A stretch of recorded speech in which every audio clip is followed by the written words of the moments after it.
Well, the reason why we're here, and I'm not the moderator or the narrator or anything you want to call it as far as this meeting go, we're here today not because of any sin, not because of any iniquity or any transgression, but because of an offense that Pastor Rufus basically has with me from what I can ascertain.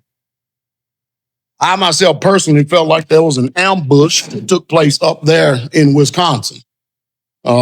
Because the reason why I say that, they may not have known, or he may not have known about the meeting maybe an hour or two before Wisconsin, but they all have been doing chatter behind the scenes, Elder Mitchell, Elder Brent, and Elder Doug with Pastor Rufus.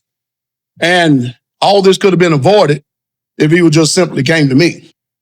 Because every time he comes to me, for some reason, he thinks that I'm not forthright and forthcoming in my speech and my attitude or whatever way that we approach things.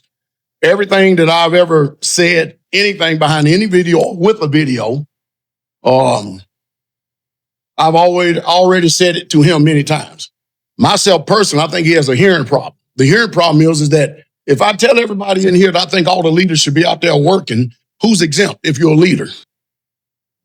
Nobody else. And so we already done went through all of this up in Wisconsin, but since Wisconsin, I want y'all to know that I've maintained integrity and kept this situation right here only confined to my house, meaning my issues and myself.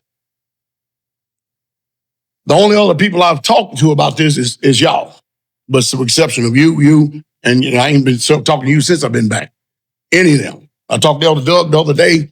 Him and I had a situation, circumstance, or let me say we just had a speech.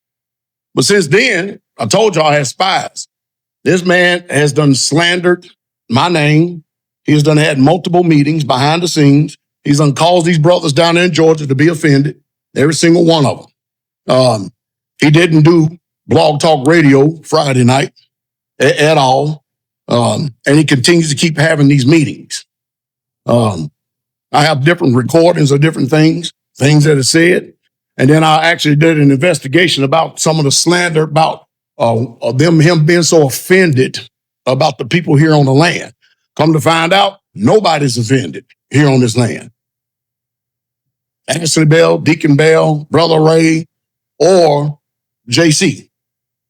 Found out that they actually been misrepresented because of whatever Elder Doug said to Pastor Rufus, and then Pastor Rufus turned around and took it a certain way, got butthurt with it or whatever it is. But that seems to be the problem. Now, first of all, we're not here for any type of judgment that I can ascertain. Because if it is, what is it? I need to know exactly what it is. It's supposed to be, it should be. It seems like it's a created issue between him and I. Well, I'm not even going to include me. I'm just going to say him and him alone. And that's all I got to say starting off. Let me go ahead and respond to what Pastor said. I feel like Chapel. I don't have an issue with Pastor Dowell. I never have been bitter. I've never had been offended. Pastor Dowell. I wasn't involved on Friday night.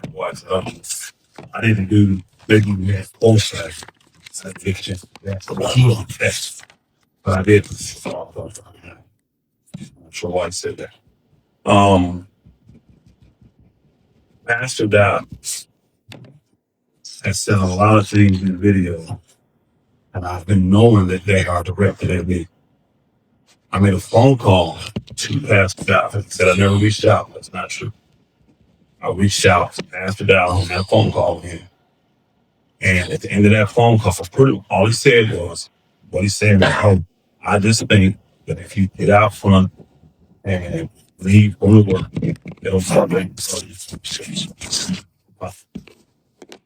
End of that conversation, he literally said to me, man, thank you for calling me, Pastor. This was a very good conversation. Thank you for calling me. The next day was a Shabbat. It's a 3-hour Shabbat. You have to go through it. I still heard shots in the Shabbat. When the spirit of the leader who rises up, you're supposed to stay in your place. And I was like, wow. So at that point, you can kind of go timeline from that video and look on my page and see all the work that Georgia's been doing since that time. And this is in December. We have been working. I have been out front. But one thing I said was, let's see after slander in the video stop. They never did. Now, Elder Mitchell and Elder Free, I really didn't talk to Elder Beck at all because we got ready to come to studies. The only two reasons I talked to these two men because they were already in, and I told them that. And I called you, or any other leader. I did. And I told these two men everything. Can you elaborate on he and I were already involved? Well, had knowledge, let me put that way. Had knowledge of certain things. He's never written. So he's seeing some of the things that are taking place. And then I remember the previous conversation that things that the sheriff that elder. Right. So I spoke to these two men alone and I told them. And then I told both of them that whatever I say to you, it's okay to go back to Pastor Dowell. Because I'm not trying to hide anything. Now the secret meetings, the only people that I've ever met with is the brothers on the land at Straitway Church. I've had no other meetings with anybody else. I haven't talked to any other leaders. I haven't talked to any other brothers. Because some of the accusations that's going on in the videos is that I'm trying to cause discord amongst the brothers. Other things that I've slandered his name. What I've done is speak about the spirit that I believe is on that. That's what I've done. I haven't slandered his name. I haven't tried to usurp his authority. I've made it very clear he's still the man of God. I still believe that. I just believe he has a spirit that he doesn't see. And now he's exercising authority and power spiritually that he really truly doesn't have. That's what I'll express. I have slandered his name at all. I'm looking forward to hearing this evidence of me slandering his name. Spoke about the spirit. These are not wishes, brother. First thing I had with brothers and Jordan was the day before coming to the meeting. Because I don't know how this is going to go. I've seen this spirit double down. You're talking about the Wisconsin meeting. Okay, but I told these two men they can share anything I say with them with Pastor Dowell. I also told these two men that when I was talking to them, I'm not going to share this with anybody. I'm not going to share it with nobody. And I did. And I picked it. And I kept my word. I believe, and I did ask them here recently. You can go look in videos, you can see he's specifically talking about somebody. He's talking about somebody. Who is that somebody? And if it's me, why isn't he coming to me? They encouraged me to go back to Pastor Dowell. I'd already been once. They both said, go back to Pastor Dowell. I told them no. The reason I told them no is for one, I don't have an offense for Pastor Dowell. Out of honor for him, I went to him the first time. Now, what does the book tell me to do? If he rejects you, which I felt like he did, don't the book tell me bring 2 or 3 more? And I told them, I'm not going back to Pastor Dowell again unless I have witnesses there. I told both of them that. So it wasn't that I didn't want to work this out with Pastor Dowell. I had already went to him one time with a phone call. I called him. He didn't call me. He keeps saying to y'all he doesn't have an offense. But I think, listen to all his evidence and everything has been out there, you're going to see Pastor Dowell have this. And he's never once came in cold when he hasn't been. He thinks that his speech is extremely clear. It's not all the time. He speaks to us a lot of times in what he says to parables, the shotgun method. But when I looked at how Jesus did that, the disciples, he didn't do that. He told them, I speak to them that way because they ain't spoke to me. I come to you direction. I don't think we're the way. I would think the leaders are at least the disciples. And he should come to us directly. I think Pastor Dowell has been on a fishing, this is my thoughts, okay? I think he's been on a fishing expedition to try and get information from saints that he can accuse me of to validate him thinking I have a bitter spirit towards him. I would say, again, for the records, I love Pastor Dowell. I always love Pastor Dowell. I'm not going to stop loving Pastor Dowell. He is the man of Yah. I don't want his position. I don't want his title. I don't want his life. I don't want anything. I don't want to be here. I want to serve with him. And I want to say that to him and all of y'all here. I want to hear the evidence of me slandering him to different brothers. I had the meetings with the brothers in Georgia because I needed to get them prepared. I wasn't going to leave them out there hanging. I never spoke to their wives. I never spoke to the community. I never did. I ain't done a Q&A since. I only spoke to the men because I needed them to get their houses prepared. And I had told them, I said, if this thing don't go good, the next step will happen is you're going to separate us from fellowship. And it happened was done before. He separated us from fellowship. I had another meeting with brothers as soon as I got there. Guess what that was about? To update them on what happened. Remember, I after Wisconsin. Remember me and Mother Jennifer on our honeymoon Emerson. So I didn't get back home until Thursday. The first thing I did when I got home was meet with my brothers. Pastor Miracle, thanks. Now I've been in front announcement for all time. I know some of the things I said is finished, right? I didn't do it to finish. I said what I said. But I want to thank you. Because when you did do spiritual assessment of me, you were the only one that would put that up. I understand. You said I had 3 spirits, you thought, right? So I understood the accusation. I understood why you felt that. What we talked about like Thursday, and then what led to Monday after me speaking with the elders and Mac, I can see why you think that. I didn't have to deal with that because I understood where that came from. The next one said I had deep hurt. That one I just had no up to you because you didn't know, but on the way up there, I told Brother Jennifer, I'm dealing with her. So deep hurt was right. She said, you deliver them to up there. I said, who do I go to? But I didn't get deliverance in Wisconsin. The next move says bitterness. And I have to think about it with all the slander, all behind the scenes trying to eviscerate my character. It's my testimony. It's been a lot. It's been a lot. But it's been done maliciously. Why? Because he's never once called my name. Never once. And that's what he can hide behind. I know the real. I know the real. But as soon as I got back, I met with the brothers. I told them what happened. Remember, the separation came Monday. Y'all remember that, right? Mm-hmm. When he made the decree. We hadn't been before anybody.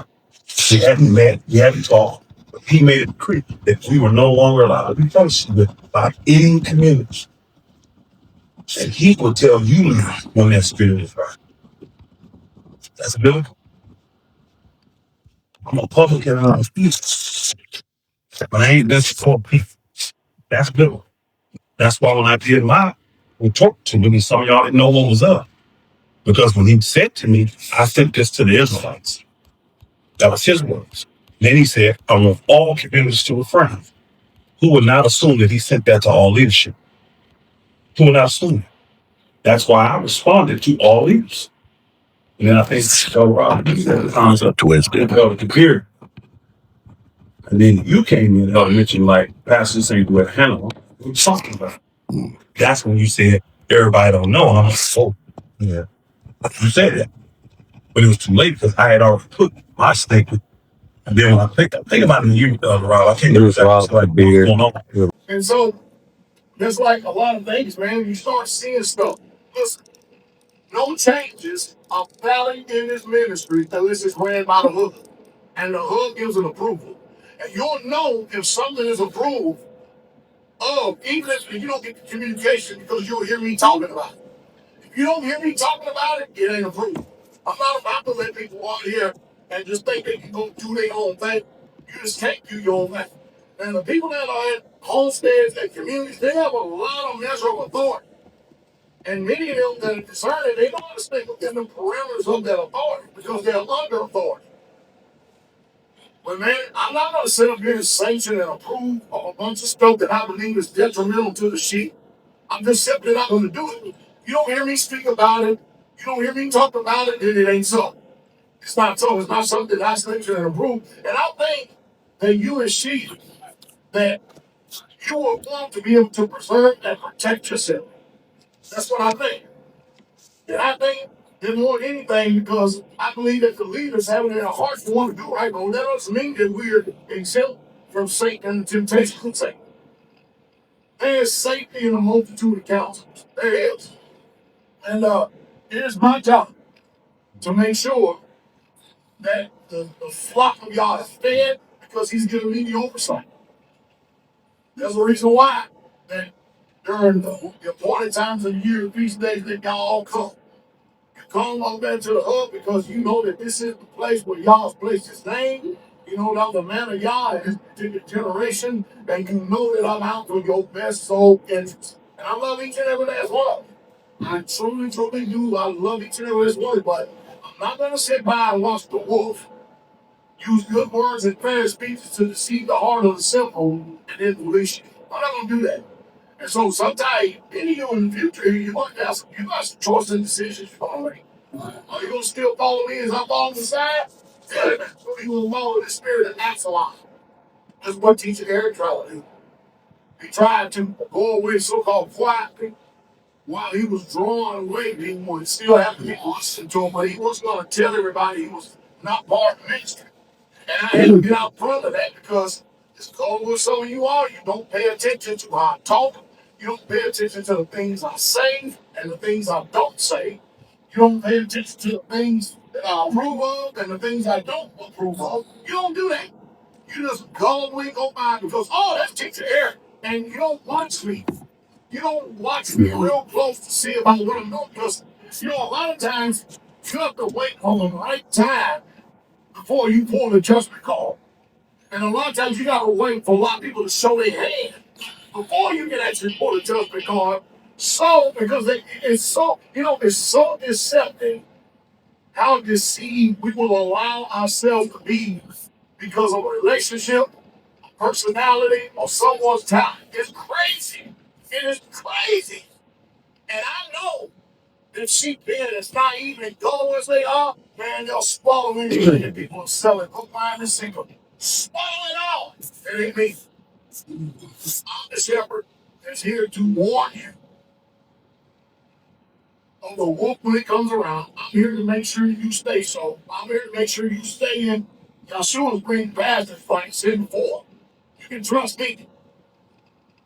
And as these men of Yah develop, you sit and watch their maturation and stuff, you watch it. Because I'm telling you, man, everything that shines and everything that glitters, it ain't gold. It ain't. People have personal challenges and things that they need to get to and overcome. And I'm going to help them too. I'm going to help them out a lot.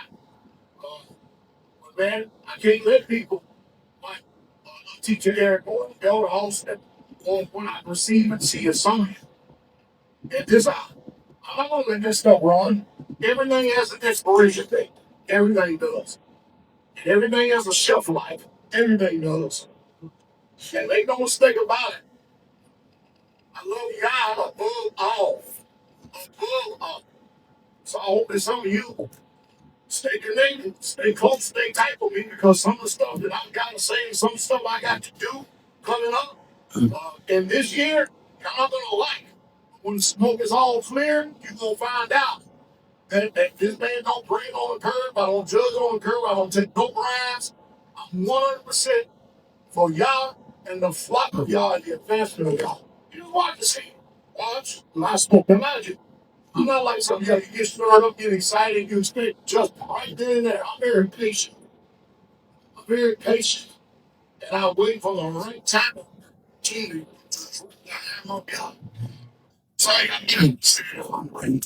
all right, Shep, this is what I want to do so we can get to what we got to get with. Because I think this is going to get us to our conclusion.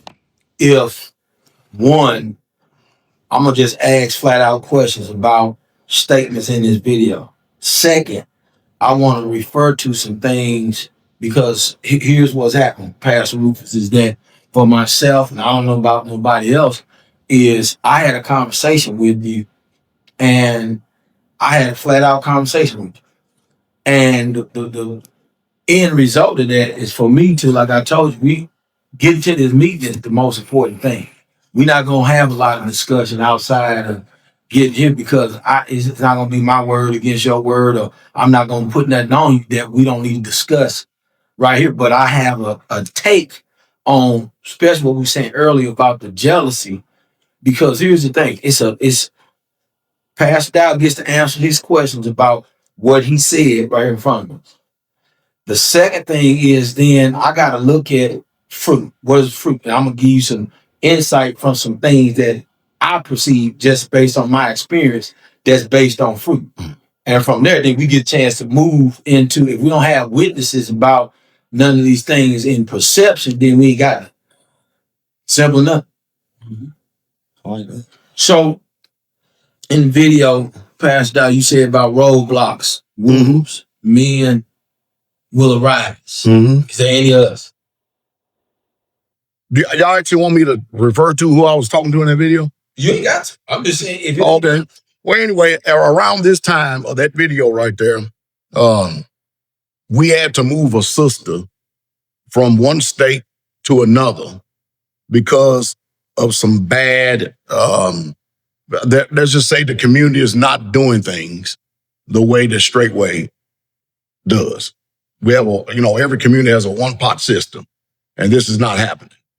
And so I had already spoke earlier about what I perceive about a brother because of a sister who is a widow, and what I believe and perceive why this brother's interest was there. Now you have to understand, all that could seem accusatory until it actually starts taking place and happening. If I didn't call it before it happened, you would call it an accusation, but it did happen. And so I have this sister now at another community.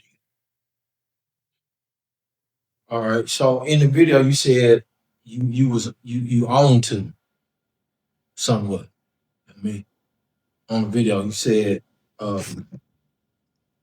like you.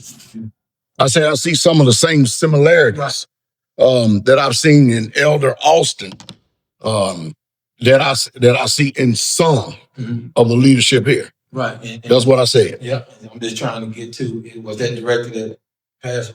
No, that's shooting at the leadership. Okay. What about, now when we get to the point where we're getting him, I'll let you know. Okay, what about the wolf that you protecting us from wolf that use fair words? Good words and fair speeches. All right. So the wolf is not in one individual person. You can clearly hear that in the video in context. Is that me? Is that me? No. We're going to get to you.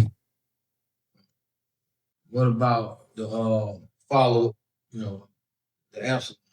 All right. So this is where it comes out right here. See, again, I called this before it even took place. And to show that it actually is taking place, I've said nothing to nobody outside of my immediate family about this meeting that took place in Green Bay. He has not stopped talking to brothers on the land, off the land, about this Green Bay situation. My question is, why do they even have a need to know? Why do they have a need to know unless you're actually trying to garner favor, steal the hearts of the people from the particular ministry that y'all called them to? Why even, they shouldn't even hear none of this. It shouldn't even be entered into their ears. Just like you took precautions, y'all took precautions to not let all these elders and all these brothers up there at the leadership meeting to hear this. All of a sudden we get finished with this meeting, you go back, and then guess what happens? You spit into all these people's ear, your perspective. That's the Absalom spirit. That's him. Okay. Now, again, I called this before it happened. I'm gonna let you respond to it. I'm gonna just go down the list. Then you gotta go back. I mean, probably best if I can respond right after he says. Go ahead, Pastor. Keep going. Just let them finish. So you said you was gonna wait and hold the judgment card Till they show their hand. So was that in any particular body, or just an overall broad stroke? That has to do with anything that could possibly take place in the ministry. I see similarities of anything that's happened before. And the last two things is when you said there's a shelf life, you know what I mean? For everything. Mhm. Was that a particular situation or another broad? Okay, the shelf life has to do with, you know how long Elder Austin been around? Yeah. You know how long, well, Yeshua hadn't been around that long. Because in that video, you can hear, if you listen and tune in, you can hear all this stuff. You can hear references made to what we're familiar with. You can in that particular video. Teacher Eric, shelf life. Right. There's a shelf life. You start doing things, start going a certain way. There's an expiration date. There's a shelf life. All right. And then the last thing is you said that, you know, it's some things that you're going to have to do that we not going to like. That's right. But be ready. So was that a particular situation with Pastor Rufus going on that you get there? No, that means choices and decisions as a leader that I'm going to have to make in order to make the best choice for us as a ministry to what I see we need to do going forward. All right. Did I miss anything? I just want to respond because he said that Absalom was me. He was talking about me. Now, at that time, I didn't know it was him. I'm making a video. After this meeting that was done in Wisconsin, then I knew it was him. So I want to respond to that. He said, that's what I want to do it right now, fresh on my mind. He said that since the meeting, I've been talking to people on and off the land. Technically, Elder Mitchell and Elder Brent live off the land. They're the only two people I'll talk to about it. But I had already had them talking about it. So they were already in the loop. They were in the meeting. I didn't go outside the store. Pastor Dowell or Pastor me, I don't know who. But now Elder Rob's here. Now Pastor Corey's here. And now Elder Miguel's here. That didn't come from me. They had no teeth in this game. But they're here now. I'm just stating facts. I don't know who brought me. I'm just saying I did. You did. You sent the text to all of them. This was before this meeting. Okay, if that's the case, then so you're blaming me. That's the reason why they're here. That's what you're saying, right? No, you're saying that they didn't have no teeth in the game, but you sent the last text. Deacon Samuel came upstairs telling me, what's this about? Again, does everybody understand why I sent that text? Or do we not? Yeah, you explained it earlier. Yeah, you was off. You actually did it. You shouldn't have done it. It was obvious to everybody that was just for us that was up at Green Bay. But you decided to go out and put it out into the whole public platform with the elders in the ministry. It was only for us. Didn't know that, Pastor. That's all I sent it to. Pastor, I didn't know that. Elder Mitchell even told you that's not the reason for the intent of this particular message. He told me that. You created a group and sent it out. Y'all nice. No, Pastor, No. Can I finish? I ain't got to finish. Well, that's a question. I had some of this before we get going because when I walked in here, what did I say to y'all before Pastor Dowell mentioned out here? Remember? I said I would have set up more tables, but I didn't expect all these people because I was in the assumption we talked the other day that Elder Ron, Elder Miguel was supposed to be in here. Right. So I said, who made the decision to, I guess somebody else? I did. I actually told them, I said, there's no reason for these elders to be driving this far. And the elders in ministry, and then to have them sitting out in the car.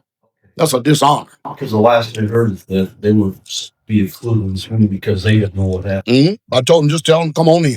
That's all. Because that's something he wanted from the very beginning. He wanted everybody Again, at the meeting.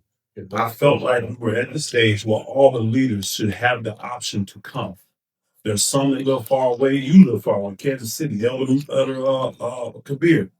They may not make it, but there's some that live close that would came. I did say that.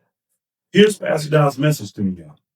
He said, I just sent this message out to the Israelites. Keep going. I hope you get it right. This is directly from Pastor Charles Dowell. Until Pastor Rufus gets this bitter spirit taken care of, I am expecting all communities to refrain from going to Straitway, Georgia. You're reading a total different one that has nothing to pertain. I know. I definitely sent that because I sent it to make sure he had it. Let me on that particular text. Are you referring to something else, right? Well, I'm reading what no. You added that top part. Everything else is the same, Pastor. Ah, Yeah. So okay. that's why. Yeah, I sent that out to the Israelites. That means I sent it to. Go ahead. Go ahead. That's Rufus. I'm trying to tell him. That's why he's saying that he assumed wrong, but he assumed because based on your wording, I sent it to the Israelites. So he's thinking, And it just that though. go ahead. He said I sent it to the Israelites. Then he got down here and said I expect all communities to refrain from going to Straitway, Georgia.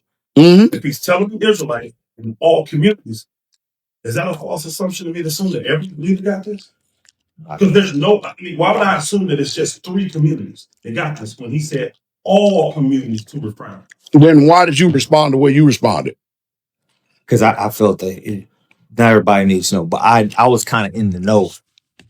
So because I asked you, When I sent it to the leaders, I asked you who you all sent it to. Mm-hmm. And who would I tell y'all send it to? I didn't. You told me who you all sent it to. You didn't know that time. And I want to prove my point. I didn't purposely put information out for other leaders. I said if we're gonna have a meeting, they should hear. Because like I said to you, the first that why talk about it before. You don't teach in the case. You don't know what's going on with this. You don't get to be added just because he's a pastor. If that's the case, I gotta add this elder or this elder or this elder. It ain't no special. If you got teeth, you in. I said you did. That's why I invited you. I invited you to that meeting in Green Bay. Because I thought you had teeth in it, Pastor. Okay, but you see what's happening though? What's happening right there, Pastor Rufus, is you thought that's an assumption. You assumed Okay, you're right. that everybody received it. He said Israelites and all. What am I supposed to assume? Pastor Rufus, hear what I'm saying to you. However, make the statement that you said that they didn't have no teeth in the game. Regardless if you assumed it or not, which you did assume, you still sent the text to all the leaders. That still came from you. Okay, You brought it back. No problems. Is what I'm saying. No problem. So why all remain here then? They all should be here then, if that's the case. And let me go back to this, because I haven't purposely put anybody else involved. I did say that because of reading that. This makes me feel like he said it to all. He said all refrain from going to Straitway, Georgia. All communities. All right. I think anybody logically would assume that that means all these leaders. That's all. I don't want. Can I finish, please? Nobody's letting me finish. You got a lot of time. I can tell you that. No, what I was gonna say, Pastor Rufus, I get. No. Listen, I was just saying, Pastor Rufus. Y'all not letting me finish. Pastor Rufus. What I'm saying is this. This makes me assume all. When I sent it, I thought everybody knew. When he told me, everybody didn't. I didn't say another word on that feed. Now, call up all the leaders. Did I call you? Did I call you? Did I call you? I ain't called nobody. I haven't spoke to any leader. I haven't brought, he said in his statement, I'm speaking abroad to people outside. Not. These two are already in it. Be honest. Have I even spoke since the meeting? I haven't spoke to him since Green Bay. No. The only time I even had any communicate was yesterday. I said, Elder, he can hear Pastor Dowell. The people are clapping, we can't hear him. That's the only communication I've had with him since Green Bay. I'm not bringing other people in. Is what I'm saying. That's what he's accusing me of. I told the brothers because I needed the brothers to be prepared. I didn't address the assemblies. He brought up Q&As. I haven't done a Q&A, y'all. I'm not putting it out to everyone. I'm not trying to make people think Pastor something else. I used verbiage like king on purpose because the thing he was doing was king things. Making decrees, making decisions biblically that I didn't feel Pastor has the position to do that. Which one of us has the right to put an Israelite out of fellowship? We have laws that if you break certain things, it tells you to put them out. But if you follow the book and it tells you to go to your brother, right? You may win it. It tells you if you don't, bring more. You may win it. If you don't, bring the assembly, right? That instruction for the assembly is what? If that person rejects the assembly, it don't tell us to put him out, read it. It says treat them like a publican and a heathen. Y'all answer the assembly daily, not us. We assume to put out, but it actually never says that. But why are we being treated like a publican and a heathen? We don't have fellowship now. No, y'all don't have fellowship because of the way you dishonor and disrespected me. And I was no way in the hell I was going to let them people. I can make that choice and decision. I literally can make that choice and decision. Because I'm the head of all these communities, every single one of them. And if I feel like there's something's going to be a detriment because of the spirit you operating in, I mean, it's like right now you're talking. You're talking about not being honest and disingenuous. That's what you're doing right now. You're flipping the script. Actually getting to points that are valid. Every time I get there, you cut me off and deflect to something else. I ain't deflect. I'm staying right here. Real quick. Who ordered the video? Do me a favor. I'm going to ask this question. I want the video. Pastor's last video on picture. When you talk about giving. Pull it up. I'm talking about what? Giving. Pull it up, please. Let me know when you got it. Now I'm going to ask Pastor Dowell a direct question. You ain't going to get no answer. Well, I'll ask the other man. No. Have him. Y'all see how this is? I'm trying to. Because I don't have to answer you. I'm here being accused in the first place. I'm just trying to show facts to the brother. I ain't got to answer you just like you ain't got to do whatever I say. Remember when I was telling y'all, he said in this video, I'm going to start cutting stuff off. I'm going to start making moves. Taking the finance from us is what he did. And I'm going to show you how he's still trying to do it. Wow. I'm going to show you. Tell me what the video, Pastor. It was the last one about giving. I'm going to go over this again about giving. All right. Well, remember we was on this video of Joseph the God. what's the name of the video again? Joseph the God. And then we jumped into something else. Because he's already asked a question about that video. We're done with that. No, he ain't. He ain't even answered. He had something he had to say. No problem. No problem. I still need to prove a point. If we can do this real quick, we don't have to go back to that jump video we listened to. You got your question. Now it's about taking the money from the video, but it had no problem. You was getting all the money all these years. No. Don't play it. Sorry. The old Mitchell got to speak. I don't even remember what I had to say. Not what I was going to tell you. That's what you usually have. You got to write it down. See, I'm trying to I keep getting cut off. Every time I'm at a critical point with food, I get cut off. That's what happened in Green Bay. It kept getting deflected. When I'm getting to the proof. What happened in Green Bay was a shouting match. Yeah, that happened in Green Bay. But Pastor Rufus, why not just finish? My point, I'm trying, but y'all keep cutting me. Okay, so finish, Pastor Rufus. What I'm saying is Pastor's telling me the videos I'm making, I will start blocking people. Again, I know Pastor Dowell. He's starting to block us. He's starting to block me. He's not going to answer, so I got to ask Elder Beck. Elder Beck, did Pastor Dowell approve of Brother Vince's family and Mother Tawana and the boys becoming members of becoming on the land of Straitway? Judge can't answer because he never spoke to me directly. Did Vince speak to you? Vince after the fact, because Vince reached out to me about something you hadn't called you. And that's when I found out that he was actually down. Why I hadn't called is because I know how Pastor did that. I talked to Pastor Dowell. He first told me add Vince to the community. I didn't do it yet. He said he should be somebody you think about that. He got good income. He got da. Okay. Then I came back and I talked to Pastor. I said, Pastor Dowell, I'm thinking about adding Mama to one of them boys, or two boys. I'm thinking about adding another Vince family. Cool, I'm fine with both of those Israelites. What is Mama Tawana and the boys here? In line right here. So I said, I'm thinking about adding these two families. I said, I'm thinking about adding Mama to one of the boys first because they've been with the ministry long. He said, no, add Vince.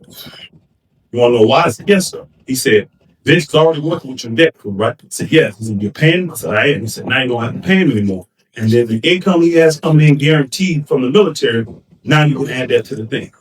Put Vince on first, let them get comfortable, then add Mama to one of them. That was our conversation. He knows, because I told him, Vince lives 2 or 3 miles away. Mama Tawana lives around the corner. Just like Mama Jaja lives around the corner. Play the video. Now, hold on. Let me give another pre-back. From what I'm told, I pass on the one that can vouch for this. Brother Tim told me his wife, Tariq, spoke to Selena, and she asked a question. She asked the question, would my mom really be considered part of the community if she doesn't live on the land? She told Tim to Lena said, I don't know. Let me go ask the pastor. And then it was told to her, it'll be done in the video. Here's the video. Play the video.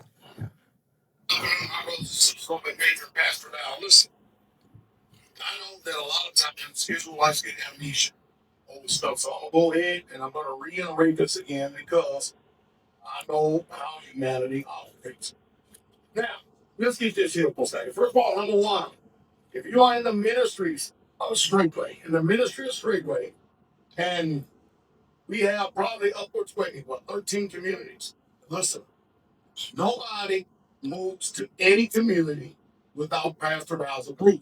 Now, you may have the head of that community down there that uh, may think that you're a potential suitor to be able to move on the community, but that head of that community will always run stuff past me. Always do. Uh, and you'll know if they bring stuff past me. I mean, all you have to do is pick up the phone and call down the hall, leave me a message, and I'll let you know. That's how we operate. But nobody ever gets on any community without Pastor Dowell's approval. Also, again, I'll say it once, I say it 1,000 times, say it again. Nobody, no leader that is in the ministry of Straitway, pastor or elder or brother that's in a community or home fellowship, would ever suggest to you that you should move around their community or even insinuate that you should move around their community. That's not the way we operate. You have to let the Spirit of God lead you as to where you are to go. All right? Now, once you're there, listen to me on this. Listen real close. So that everybody won't miss out. Because if you want to know the way Straitway does it, tell them listen very close. If you don't live on community, I mean, I've got a lot of people that live around Straitway community here in Tennessee, at the headquarters here in Tennessee. Now, one day they may be living on community, but as it stands right now, they don't live on community. Let me give you an example. Brother McNabb, him and his family one day is going to be on Straitway. As a result, Brother McNabb, the head of that house, has that household he has to support. You understand what I mean? So from time to time, Brother McNabb, he gives tithes and he gives offerings. That's what he does. But he is in charge of the upkeep of that house that he is in. He doesn't give all because he is not on the community. You're not physically there with boots on the ground, then you're not on the community. There's no such thing as one day you're going to be there, so you need to be functioning and acting like a community and you're giving me all your money. I don't do that. I don't do that. Never have done that. Never will do that. Never will. Because I know what it takes for a home or a homestead to actually fund itself with the high prices and the exorbitant costs of living out here in this world. So y'all need to know that. Y'all need to know that, and y'all need to live after that. All right. The brothers that live around this community that come to Sabbath service, come to Blog Talk Radio, whatever they have you, they do not give all to Straitway because they are not physically there on the community, nor do they give all with the hopes that one day they're going to be on the community. I want to make it sit to that. So there's a lot of things that I know that people skip out on and miss out on all the time simply because they're not discerning.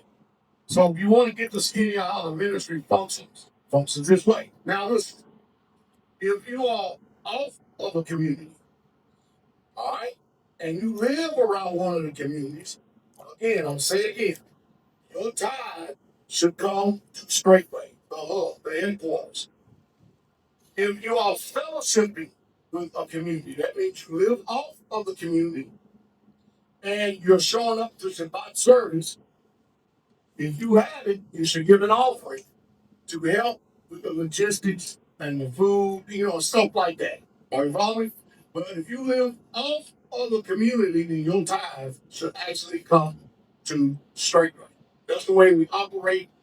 It shouldn't be hard. There shouldn't be no confusion whatsoever at all. All right. And also, while you're living off of community, what you should be doing, and see if that one day you're probably going to be on community, you should be prepared, slowly but surely, implementing food storage. You should store your own food. And you should, when you have an opportunity to come to the community, you can present the food store that you have to the community in order to be a benefit. Does that make sense? But if you if you're a part of the ministries of Straitway and you're not even on the community, you're nowhere near a community, not around a community, your tithes and your offering should come to Straitway, the hub. If you live on community, that's where we end up giving all. Notice I said live. I'm not talking about live around the corner or live 2-3 miles away or live in a house 30 miles away or something like that. No. I said if you live on the community, then we give all. Now, hopefully, because I had a meeting this past February, the leadership meeting, I said with the cost of living and the way everything is going, none of these communities nowadays are starting off, with the exception of up that Straitway, Kentucky and Brother Ron and Stevie and Brother Rashawn and that. But there's only 3 communities I know of nowadays that actually starting off from ground zero. But as it stands right now with the high cost of living and the cost of everything, listen, the leaders of each community should make sure that the saints have ample amount of money in their pockets. $20 a month, $50 a month, $100 a month ain't gonna cut it in this high inflation society right here. They just ain't gonna do it. So I hope that everybody has some type of comprehension and understanding.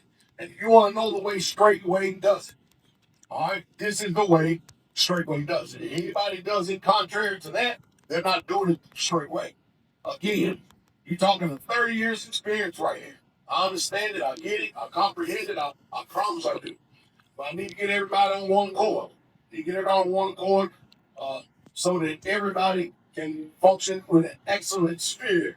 And the spirit of y'all, by the way, y'all make sure you got to prepare yourself, get yourself the heart right for Passover. It's just around the corner. It's only a matter of time before it's you got to sure. You got to pass and take out. So. Okay, so what's wrong with that video? Okay. Straitway, Georgia has always been a unique community. We've never had just one piece of land, except when we started. We've always had flocks of land involved. We've actually always had a home or apartment outside of the land that saints can live on. But they're still a part of the community. Pretty much everybody that's living on the land now has lived around the corner in an apartment. Sister Reading started that way. Brother Tim lived in there as brothers. Brother Harlan's family lived in there. They're still a part of the community. Mama Jaja was around the corner. She's still a part of the community. Again, I was told, and he's the only one who can respond to that. I was told that video was spurred by Charita's question. Now, Tim and Charita, they can't tell me what made her ask that question, knowing that she was someone that lived in an apartment around the corner when she first came into the community and was a part of the community. But when you are Vince and you're Mama Tawana and the boys, and you hear that, and he says, you ain't on the community, you live around the corner. You ain't on the community, you live 3 miles away. So that's not being on the community. That's not the straight way. What should you think? Now, back to this part. The reason when I asked him, the reason Vince called is because I told him to. Even though I talked to Pastor Dowell, and he approved those families of coming and being on the land, being a part of Straitway, Georgia. They're a part of that community. I still told Vince, because I know I ain't with now. You call and verify. Oh, I know you're not lying to me, Shep. Still call him. He told me, I'm not going to call out. No, you told the truth. Did he call? Yes or no? Yeah, he left me a message. Yeah. And they called him back. He still called to verify to make sure what I was saying is truth. But if Pastor told me that these people are part of our community, he told me to add them to the community. I got his approval. Then they hear back what they're supposed to think. Are you finished? Yes, sir. Okay. So what did I say any different in that video than I said in a previous video speaking about the same thing? Anything any different? You want me to ask? I'm asking all of them. You ain't said nothing different to That's me. not true. That's not true. Well, this is what I'm saying. Yeah. Okay, go ahead. This is what I'm saying. Go ahead. In this video, you're reiterating how you get in the situation that if you're not on community, you send your tithes to Straitway, and if you send your offering to the communities that you are around, that you're supporting. That's, to me, that's what the intent of this video was. Now, I don't know if it was any other underlining, because addressing those, you got people that's, when he said DMV breaking up or any other community breaking up, if you move around, then you got to understand, if I'm moving 2 feet, that don't mean I'm in the community. So to me, based on what you just said, so if he told you that Vince is in the community, he's a on personnel type of person. Yeah. Mama Tawana, if she's a on community type, then that is gonna be a different application for them. Everybody else, same video. Go ahead. So I'm just gonna cut to the chase. So is Tijuana and Vincent part of the community there? They live off land. So they're not a part of the community. No, but you see what I'm saying? Yeah. When I talk about this reset, I'm revamping everything. I'm making choices and decisions. Ain't gonna everybody gonna like. So pretty much what like you said from the beginning while we're here. So what he's saying is, what Pastor Rufus is saying is that Pastor Dowell's crippling y'all. He's what? He's crippling y'all. That's what I'm hearing out of you with my question. Because Pastor Dowell was the one that told them they can be a part of the community, knowing that the whole entire time we've been in Georgia, we always have land. Our land is split up. It's not one pot. So what is the community? Where's everybody to be on the community? We all have different plots of land. So my question for you again is also not only with the Tawana and Vincent, what you're saying also is earlier you made a statement that y'all getting so much money in offers now you're below $2,000. That's what you said earlier, right? Exactly what's that. Okay, so what you're saying, so with all that, what you're saying is that you're accusing him, but basically he's shooting at you, right? What I'm accusing him of is doing what he said he would do. Putting up the roadblocks. These are roadblocks. He said earlier, hey, I told him to give his tithes because I know their financial situation. But he knew that when he made a decision to stop people around giving their tithes there, it will cut money coming to us. Pastor Dowell, did you not tell them they could be a part of our community? I don't remember. Okay, now we gotta go track. Now y'all see what I'm just got finished doing, right? The same old schizophrenic shit he just did. No Now I do remember saying that they could be part of the community, but I done changed all that. What's so damn hard to understand? I just got finished changing. I changed it on that video and the video previous to that. And y'all know the reason why? I'm gonna give y'all the reason why. Because I just got finished having Brother Rashawn ask me for $60,000. I don't have $60,000 growing on trees. But the offerings have increased to us here at the hub. And what I see increase here at the hub, when I go out to these other places, I don't see the increase that should be on them lands. If the money was being used the way it should. So I know that I can trust me to do right.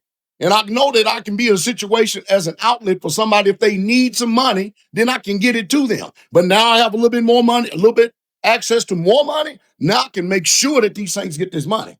So it ain't no problem when I'm moving people to the land. So for him to have all kinds of money to make sure that they're taken care of, because I know their financial situation.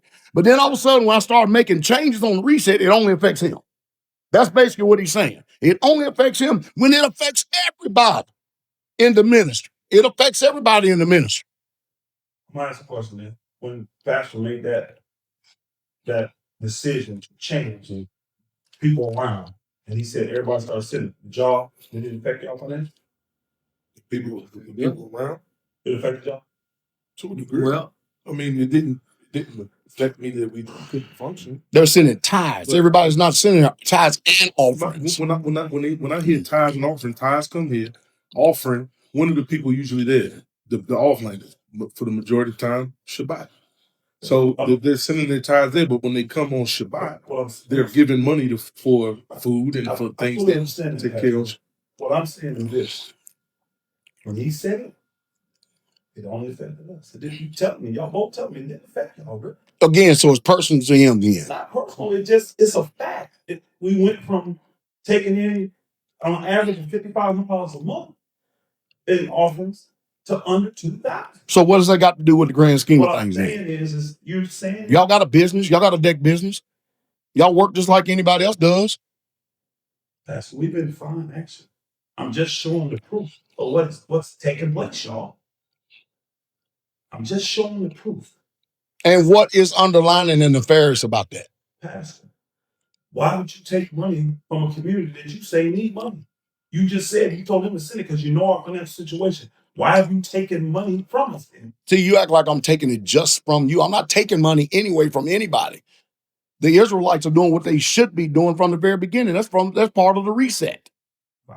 That's what I'm saying. I don't understand why it's so hard to understand. Part of the reset is I'm revamping this whole thing. Let me ask this. All right, let's go. Here we go again. He admitted at first, I don't remember, said, you see what I'm doing? Then he went back and said, I did tell him they could live there. Now I've changed. Y'all got that right. He's changed his mind, right? Y'all heard him say that, right? Huh? I'm tired of him dominating this whole damn meeting. That's what I'm tired of. Y'all supposed to be here to help do whatever this situation is, to adjudicate whatever the hell's going on, and all we keep hearing is this damn mouth line. Y'all see?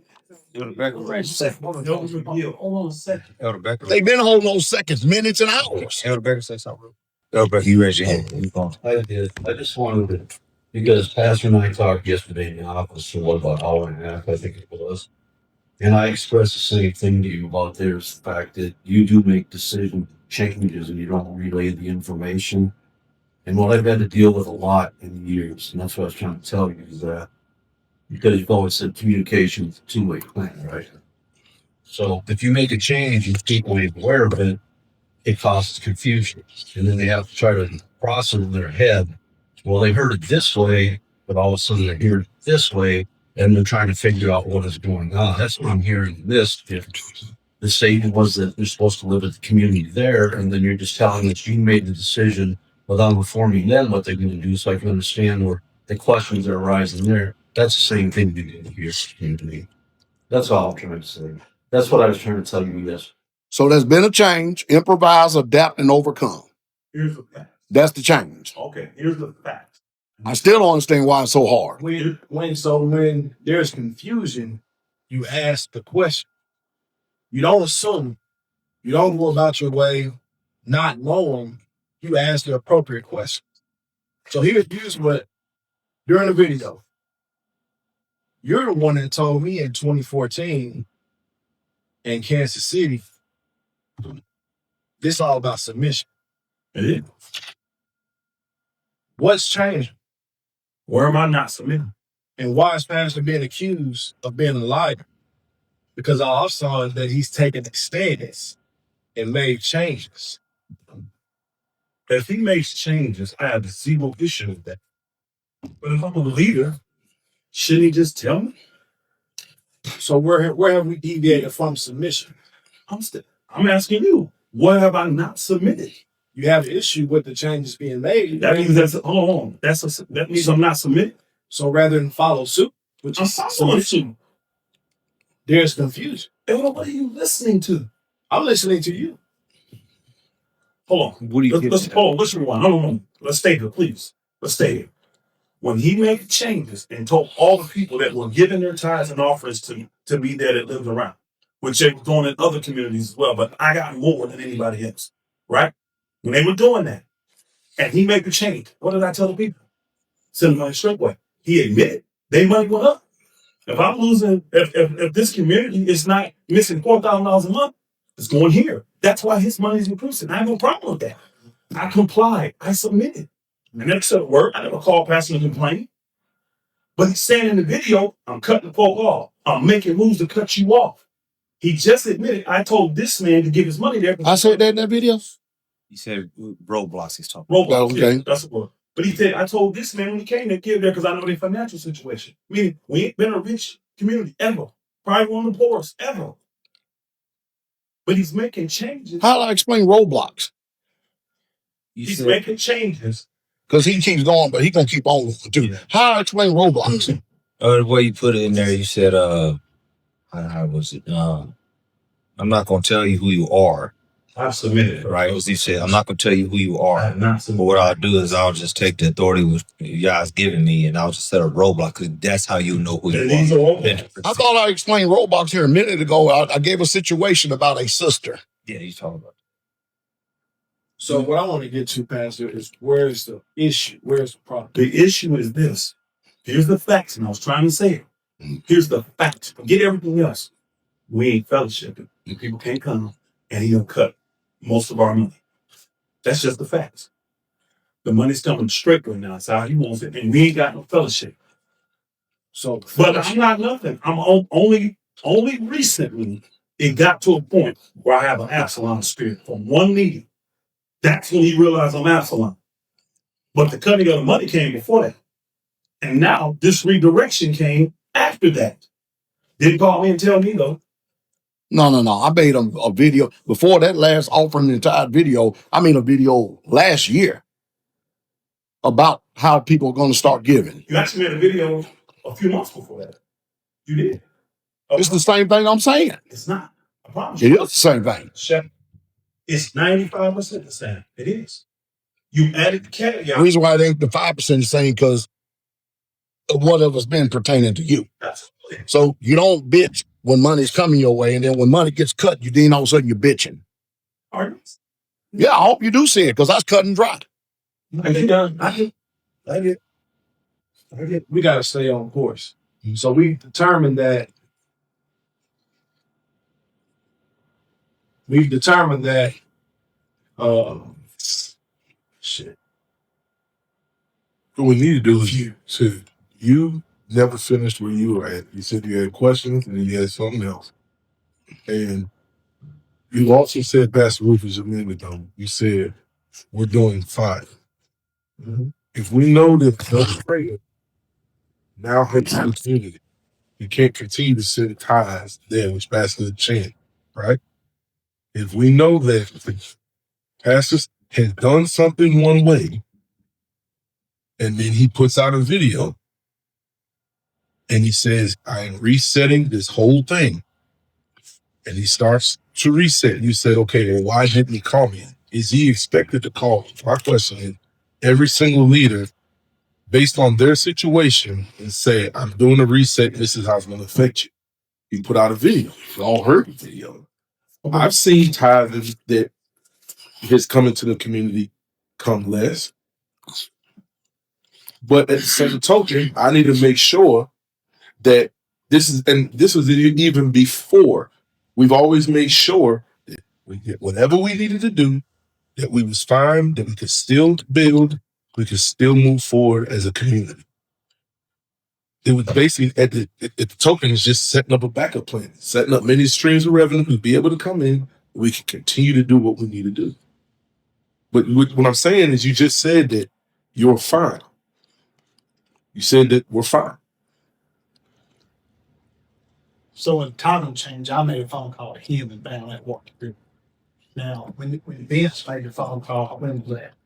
He said he called him back. Because I told, it was whenever, How long ago was that? I don't know, whenever Pastor told Vince I could answer Vince, I went back and told Vince, still call Pastor and verify. Even though you know I'm telling you the truth, he says unless you hear from his mouth, it don't get out of there. So please call and verify.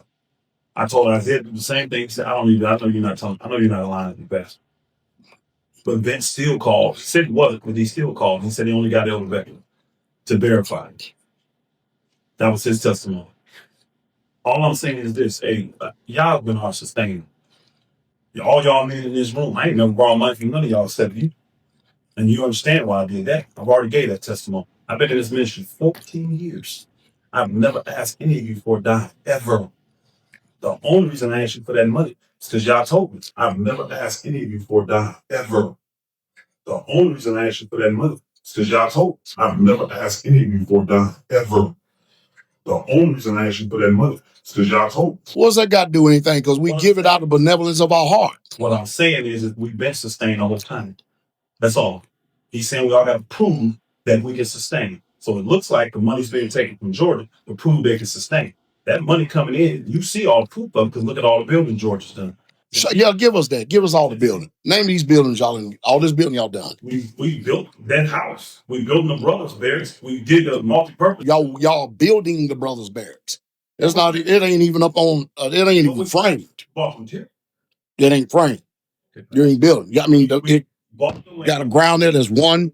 Buy land for the house down there first. Then put all the house on it.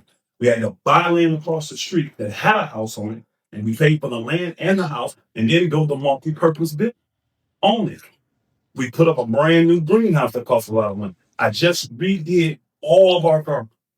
I'll do a video for this show now. We actually added 8 raised beds, and we widened every single raised bed. Y'all do garden. Y'all know how much that stuff costs. There's no policing on no funds. All the money is going to the communities. It's going to raise the community up. Then we have 3 or 4 plots of land that's just trees on it. We're going to turn one into a parking. We're going to use one when we gut it out. We're going to put our shop and stuff because we got to use the Connex boxes, and I don't want them to see. See, all this is based on what we're going to be doing. What we're going to be doing. What we're going. There's none of it finished. There's none. We're building all these buildings. We done all this and everything. Brother Vernon's house. Already, we know the Brother Vernon's house. That's a house that you didn't build. It was already there. Y'all probably remodel it, but you didn't build that building. That's what I'm trying. That's a concrete. You did not build a building. You're right. All I'm saying though is don't cost a lot of money to remodel. It does, but you didn't say that. You said you building all these buildings and you're not. I'm saying the work that's going for the money, Shepherd. I'm naming the things that the money's going to. I hope we can. What we need to do is start writing down points so we can, center this thing right here, because we're going around in circles. We're spinning wheels. Now, let me say this, and I'm shutting up. If I've ever made any changes about anything, and I've done it, and if you've come to me about your financial situation and where you're at, it ain't like I'm not easily entreated. I said, all right, Elder, for 6 months, keep the tithes and offering back there because y'all doing these things right here. Go ahead and have at it. But what he's painting like I'm some type of damn tyrant or some shit, like I've never even been even the remotely close sensitive to their situation. No. All because of these changes. Yeah, it is exactly like in my eyes, it's how you painting it. I'm not saying that, Shepherd. And if it's something so bad and nefarious about this video that you believe it is, when have I ever, even when you picked up the phone and one time called me, well, Elder Craig go give tithes here. I said, well, good, tell him to keep on doing it. You did back then. You see what I mean? I don't understand what the issue is now. What I'm saying to you now, Pastor. So now I got to consult Pastor Rufus every time I make a choice, make a decision, or any change whatsoever at all, which I ain't going to do. I'm not doing it. Here's the fact. It's obviously not going to come up. Pastor Dowell has admitted today that he believes I have an Absalom. I do. Okay. And I can prove it. What's the spirit? So I want to take over. No, you ain't taking over because you ain't got the anointing for it. So you talk to Tawana boys, right? Yeah. About all this stuff going on. They were with the brothers, yes. Do they live on the land? Yes. Tawana boys? They're part of the community, yes. They're part of the community, meaning they live on the land. How just the land? You got the plots, Pastor. You know that. They live on the land there, and they live outside. So you do call the brothers in and speak to them about this situation. Again, Pastor, these people should have never heard one bit about this situation from the very. They should have not heard nothing. Nobody here at Straitway knows nothing about what the hell is going on about this meeting or about now. Michael Israel asked me, he said, Pastor, is that what in the world's going on? I said, it's fine, man. Me and the elders, we're working out on something. That's all he heard. That's all he gets. But why is it that you feel like you got to, these young, impressionable minds, you feel like you got to, and you know how you talk because you fast, you smooth with your words, you talk, and I wish we could get all these videos of these talks that he has and the way that he twists and warps and distorts the situation around. Yeah. I ain't got them all. But what I'm getting to is so what I'm getting to is this is why is it that he is the one with the issue pointing continually fingers at me? And the reason why y'all see me with this attitude right here is based on that damn meeting up there in Green Bay. That's the reason why y'all see me talking the way I talk. Y'all can tell I'm very out of character for the way I normally speak, especially amongst us. But we'll sit here all morning listening to all this, and we still ain't got nowhere. We haven't gotten anywhere. We're supposed to be here dealing with his accusations to me. I think you made some progress because you admitted that you think I have an Absalom spirit. That's what they hear is progress. And I think it's cool because they haven't had that admitted before. Now, mind you, this is the same man that said, we ain't got to do what you say. You did say that, right? In Green Bay. What you mean we ain't got to do what you say? That's what you said. I'm sorry. Ask the elders. I don't have to do what you said. In the meeting, y'all. What was the content? I don't remember the context. We were remember that? arguing back and forth. I don't remember. You almost there in the meeting. You I were don't- there. I don't- You missed that? Just go back and listen to go back and listen to the tape. We don't have to do what you say. And I'm like, man, I barely even tell y'all what to do. I don't remember telling you we don't have to do what you say. And if I say Remember that, you making that's that that. I've done the same thing. Well, listen to it again. If I said that, I apologize. Yeah, it is. I apologize. I didn't mean that if I said that. I don't remember saying that. Okay. Because I'm going back to what Elder said. The submission has never changed. I'm still the same person that you were talking about here in October. See, we got to look at this and say, I just got ordained a pastor in October. Now all of a sudden, I'm a devil. I'm a wolf. I'm Absalom. Now you put in the devil and the wolf. I'm a wolf. I'm very distinctive about saying the wolf. I mean, the wolf, you can refer to wolf to Timothy Love. You can refer to wolf to some other people I ain't naming in here because I'm not going to implicate them. It could be your shot. As a matter of fact, it was your shot, but I'm not.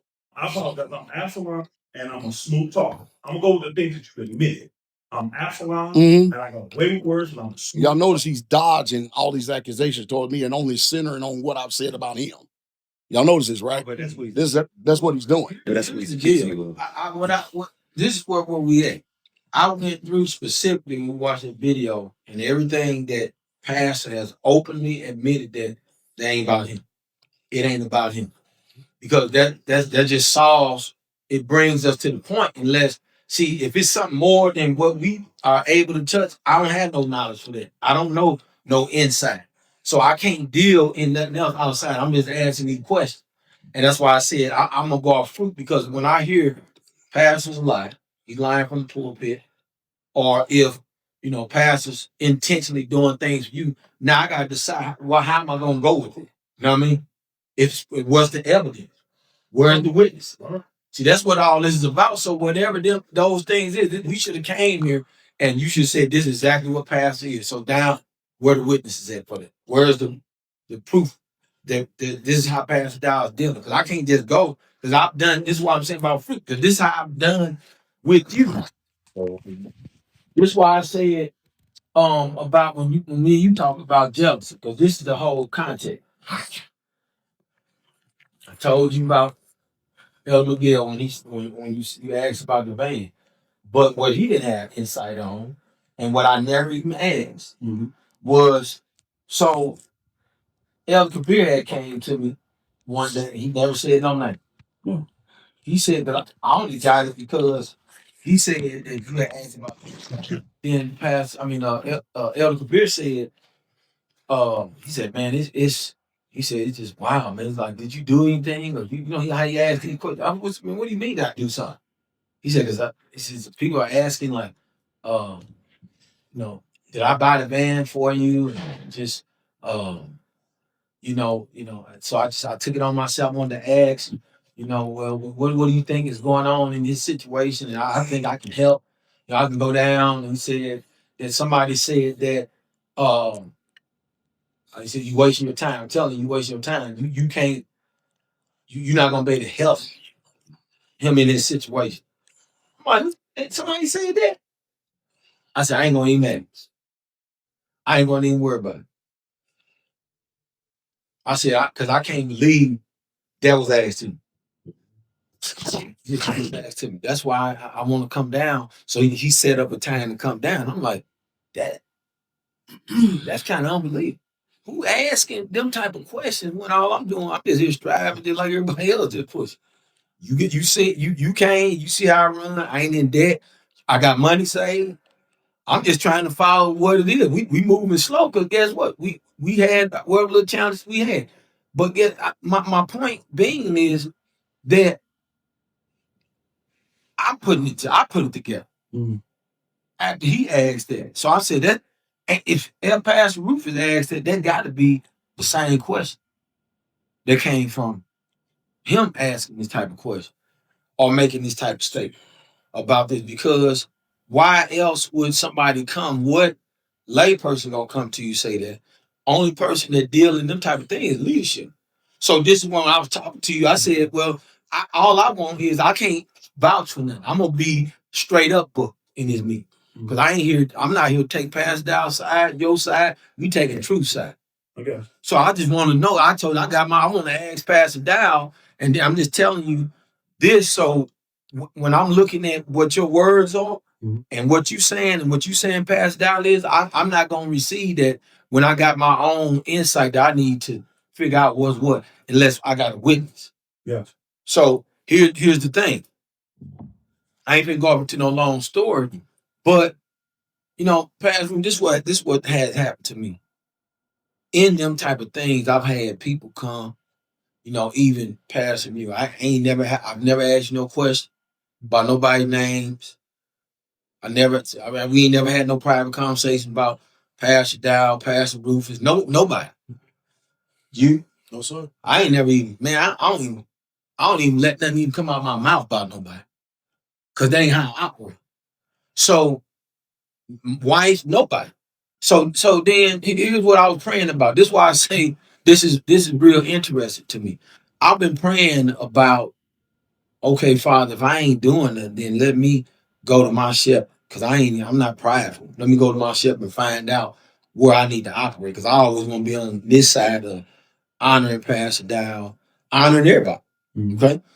So I was praying before that, but then about 3 weeks before the leadership meeting, I'm praying, Father, give me if it's something inside of me that I ain't doing, that I'm doing that's so outlandish, because I'm saying it because when I see him or I see other leaders like you it's like a side encouragement.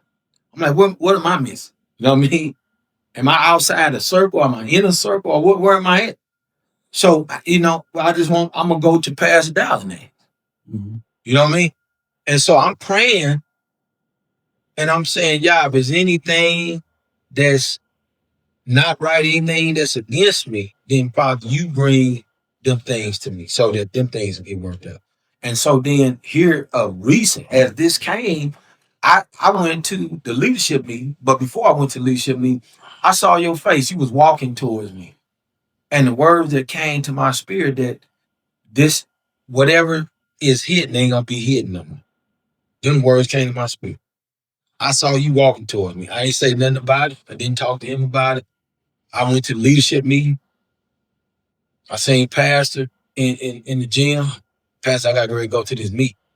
Says a meeting, we need to go to the meet. He said, no, you ain't got to go to the meeting. It's just a meeting we need to have. I need to see what's going on. I left it at that. Went through the whole leadership weekend. Went home. Text popped up. From you. Yeah. About the Matthew 18. Yeah. So, y'all, what's this about? So I'm like, well, I know I prayed. I know I saw it for a leadership meeting. Yeah. So I'm like, what is it? So then after that, all these things come that to me is unrighteous. One, I find out all this stuff, how you talk to Pastor Dowell. Two, I found out what you said about me. You know what I mean? Three, then I'm listening to you on the phone with all of these accusations. And so these things is, Pastor Rufus, you got to come to grips with, if you ain't gonna have witnesses on this is how Pastor Dowell directly coming to you, because he said no to everything, then you in the wrong. Because why else is y'all showing it? Why would I even see that? I don't, like I said, I ain't had no teeth in the game in none of these meetings. I don't know shit about shit. I'm just rolling in. This came, it's just like y'all just dropped it in my lap. It's like, this why I found it to be odd, because you text. I seen your face before the leadership meeting, then you the one text. The next day, Pastor Muir hit. He's like, did you get a text? Because I said, yeah, I gotta tell him, like, I don't even know what this is about, so I don't even know how to even respond. And I just want to say this, about humility, because I think this, we don't even need to waste a lot of time on nothing that ain't it's a fruitless work. I was just telling Elder Miguel, this is in Sirach chapter 3 about humility. I said the number one reason why I never even came, I was telling Pastor Dowell, I don't just go to people on shit. Number one, elder, pastor, I'm not going to go to you just one witness rising up against another, because that's book. I want to make sure I have a proper understanding. I got a proper background, all the witnesses in place. So if I come, because it's a wild thing to bring an accusation, let alone bring the accusation against elder, Pastor Dowell. See what I mean? So you know how traumatic this is for me and for him? I mean, like, man, what is this? So I'm going to tell you, because it wasn't no reason for me to come, even if I thought it was you. I'm not going to come if I think you said something. I'm not going to come if I think you got something against me. That's what my whole reason was with praying, because I was want to make sure I'm not going to never let nothing rise. How many times do you see me getting delivered, just stand, if I be in a council with people, I don't even want what I heard in the council affect where I'm in spiritually. Often. So let alone hearing these type of things, I'm going to make sure I stay outside just so we can be in the right. And in fact, this very thing, I got a situation in Missouri that we're going to have to deal with. I done sat long enough to wait. But ain't nothing I'm saying. Ain't no accusation. The witness stand is so high that it's going to be valid when I'm coming. I feel like this is all invalid without witness. Here's humility. I'm going to just read verse 17 to 25. It says, my child, perform your task with humility. Then you will be loved by those whom Yah accepts. The greater you are, the more you must humble yourself. And see, it just make me think about all of these things. What I'm saying on a fruit level, humility is gone. When you stand up, just how you find yourself on the wrong side of talking to Pastor Dowell like that. Because I'm all over. If you got whatever Pastor Dowell is doing that's not righteous, then how we gonna forsake the book? How we gonna forsake the Torah? So I'm here for righteousness. I'm here because we gotta do this long before we get in the past. So we can't. We gotta be back in the place.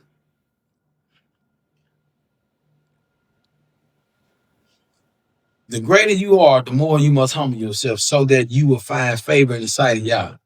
For great is the might of Yah, but by the humble he is glorified. Neither seek what is too difficult for you, nor investigate what's beyond your knowledge. That's why, man, I don't ever. I'm not gonna come. Listen. I ain't never asked him. We ain't never had a question about why I ain't on ask today. Them ain't none of my thing. I don't even worry about if my name get called. When I was talking to you about the chair, when I said, well, okay, these just instances I can say, because I'm asking. That's why I said I'm not people just pinning on, but this is why I believe what's going on. Because one, I got this right here about this van. I got this about what was said about, hey, unless I bring that to you. Mm-hmm. And then I noticed my chair getting more. You know what I mean? Like, you move your chair, you sit over there. But if it ain't no thing, it ain't no thing. I'm not gonna worry about it. But my thing is, this how I operate. I ain't gonna come just be agreeing with words because you said or because Pastor Dowell said. I be real slow because I done been in too much shit in my life. I know people say a lot of shit. So all I know, I'm gonna cut right to the chase. I want to make sure I'm listening real good, and I want to make sure that the shit that I'm involved in That's why I'm supposed to be involved. Otherwise, I ain't think gonna investigate what pastor. I don't even want to know no private shit about what pastor doing. It don't matter. I don't even want to know your private shit. If I'm wicked, if I'm doing wrong, then let's deal with it. Because this book. See, this what I'm trying to figure out why we here. If we are we here for righteousness, and pastor is doing something wicked, then we got a problem. We got a major problem. And I agree that every man here, one, if you hold your peace because you in fear, Pastor Dowell, then that's bullshit. Mm-hmm. But two, if you ain't sure about why you coming, then that's a whole other thing. See, to me, I'm not gonna just bring that to none of my brothers because I know what the Torah talk about. You know, bringing things that ain't in line with being a false witness. See, because that's Yah command. That's him saying. So I want to make sure I be sure about bringing it. That's why if I'm gonna investigate something, it's the very thing I'm talking to a brother about. How you gonna be, bro? This shit is a false witness. You talking about? And I'm a pastor. I'm not gonna stand up, beat my chest, and say I'm a pastor. I want you to bring everything you got. I want you to bring the house in, and I'm going to sit and listen because I know you ain't got a leg to stand on. Mm-hmm. It's a bunch of bullshit. See, so that's why I want to make sure we ain't bringing bullshit because I'm listening. I'm tuned in. That's really what I want to. That's why I'm here to listen to make sure we on page. Let me finish this, and I'm gonna be done with saying this. It says, nor investigate what is beyond your power. Reflect upon what you have been. For what is hidden is not your concern. Do not meddle in matters that are beyond you, for more than you can understand has been shown you. For their conceit has led many astray, and wrong opinion has impaired judgment. This is exactly where I'm right here in Kansas City. This what so my point is, that's why I said let me go down and ask Pastor. Because number one, you sitting there. You know why you make every video. You know why you say what you say. Shotgun method or not. I just go to my own shit. You said quit preaching. I could have threw a hissy fit. I just came I was laying hands on him. So I could feel like I'm something. I ain't nothing. What the book say, if any man think he's something, he's nothing. So I'm gonna abide by it. And stay in that. I'm gonna stay in that. Because this, like you say, my child. So anytime y'all referring to us as men, he said, ye men of Israel. But it's an emphasis on this point, my child. So whoever come out like a little child, make sure I stay in that mindset when I'm coming so I can assess what's going on. What is Pastor really saying? What is he really saying to me? Because guess what? The tithes, that hurt me. Why? Because we didn't have periodical goddamn food. You driving trucks. You done went. You running up phone. You doing all kind of shit that I could drive to Maryland and whoop your ass. You got brothers tearing up shit, tearing up vehicles. So, the money shit just ain't because we mismanaged. The money shit just is what it is. But guess what? I bring them cats in and we just corral around. Because guess what? You got the right to make decisions. I got a brother right now. You want to be checked in with every damn decision that want to be made. Nigga, I ain't finna check in with you on every decision. You a brother. If you want to know what we do in the finances, guess what? I will update everybody in the finances. Ain't nothing here. All the shit is in the computer. I can close my eyes. You can hit enter and return, arrow up, down. You can do all the shit you want to get done. There go the finance. So I ain't worried about none of that. Because that ain't what we doing. So, Pastor, this is what I'm admonishing you on. If you feel like Pastor Dowell, because this is causing a huge ass rift. See, because number one, I'm going to tell you why. When he get a text out of the blue, and then you got things that going, other texts flying around and this, and then you see Elder Mitch on the text, this ain't the place. It's like, man, what the hell is going on? Because these are people that we looked up to. I saw you. I saw Pastor Dowell. So when I come and I see these type of riff, and I see this, and I see Pastor Muir disturbed about things, and then when we finally come to find out, in me, from what I discern, is you. It ain't Pastor. Why? Because this is why I say it. Every accusation that you brought ain't had no witness. That means it's just perception. Like I said, if it's something more than this, I just read to you. I don't know. It's If that's something you and him need to work out, then that's something you and him need to work out. Because right now, bro, this is exactly what we on. We exactly on all of this. Why I went and asked, but there go this video. Any of the other videos, I got what you saying. I look at every video, because even the preaching video, I didn't call you. I didn't call you not to be asking anything about what it is. I'm just trying to get to the next step. I even called Pastor Dowell. When I talked to Pastor Dowell, see, heard what I said. Right? Yes, sir. I'm rolling. Done. I ain't got nothing to talk about. Because guess what? When I found him, that's why you my shepherd. I'm not gonna go against you. I'm not gonna receive nothing against it. I'm gonna just stick with that until y'all show something else. If Pastor Dowell going down, y'all gonna show Pastor Dowell going down. So that means that now we got to deal with, if you ain't got no witnesses, then that's dealing with false witness. We dealing with some other things. We got to deal with a disciplinary matter on this. That's right. That's all I got about Pastor Mule, Pastor Dowell, Elder Mitch, Elder Crago. Y'all was in the meeting, and you was included. I wasn't included. If there's anything past that, so am I off, or where we at in moving forward? No, I think exactly what you're saying is it's assumptions. It's assumptions. At the end of the day, you asked those questions. Pastor Dowell said no to those questions, explained his answers to those questions. They are assumptions. And it's the same thing I explained to you as well in Green Bay when I came to you about what Musclehead and Patrick had said to me years ago. You said, why didn't you come to me? I said, one, because I didn't care. And I said, the same token is just what we just read. I'm not about to receive it. I thought about it, heard it. I said, all right, whatever. And then when I only came to you is when they told me what about coming down here preaching the spirit of Saul. And that's when I came to you. And then I explained to you, Pastor Rufus, this has been going on for years. And then when I think about it, you, Rob, I can't remember exactly what's going on. It was Rob Sabir. That's when I put pastor statement up there. So all the leaders got to see what Pastor Dowell said to me and the small group. I didn't know the small group till Richard told me later. At the end of the day, even in the meeting in Wisconsin, I came back the next day after we went through the leadership meeting that Friday. And when it was done and over, I went to Pastor and I hugged him and I repented to Pastor for my actions in that meeting. Now, my actions in that meeting was an attempt to provoke the evil spirit of Pastor Dowell, because we were not getting any truth. We were being lied to in that meeting. Boldly. We weren't. And if we're going to do this, we got to tell the truth.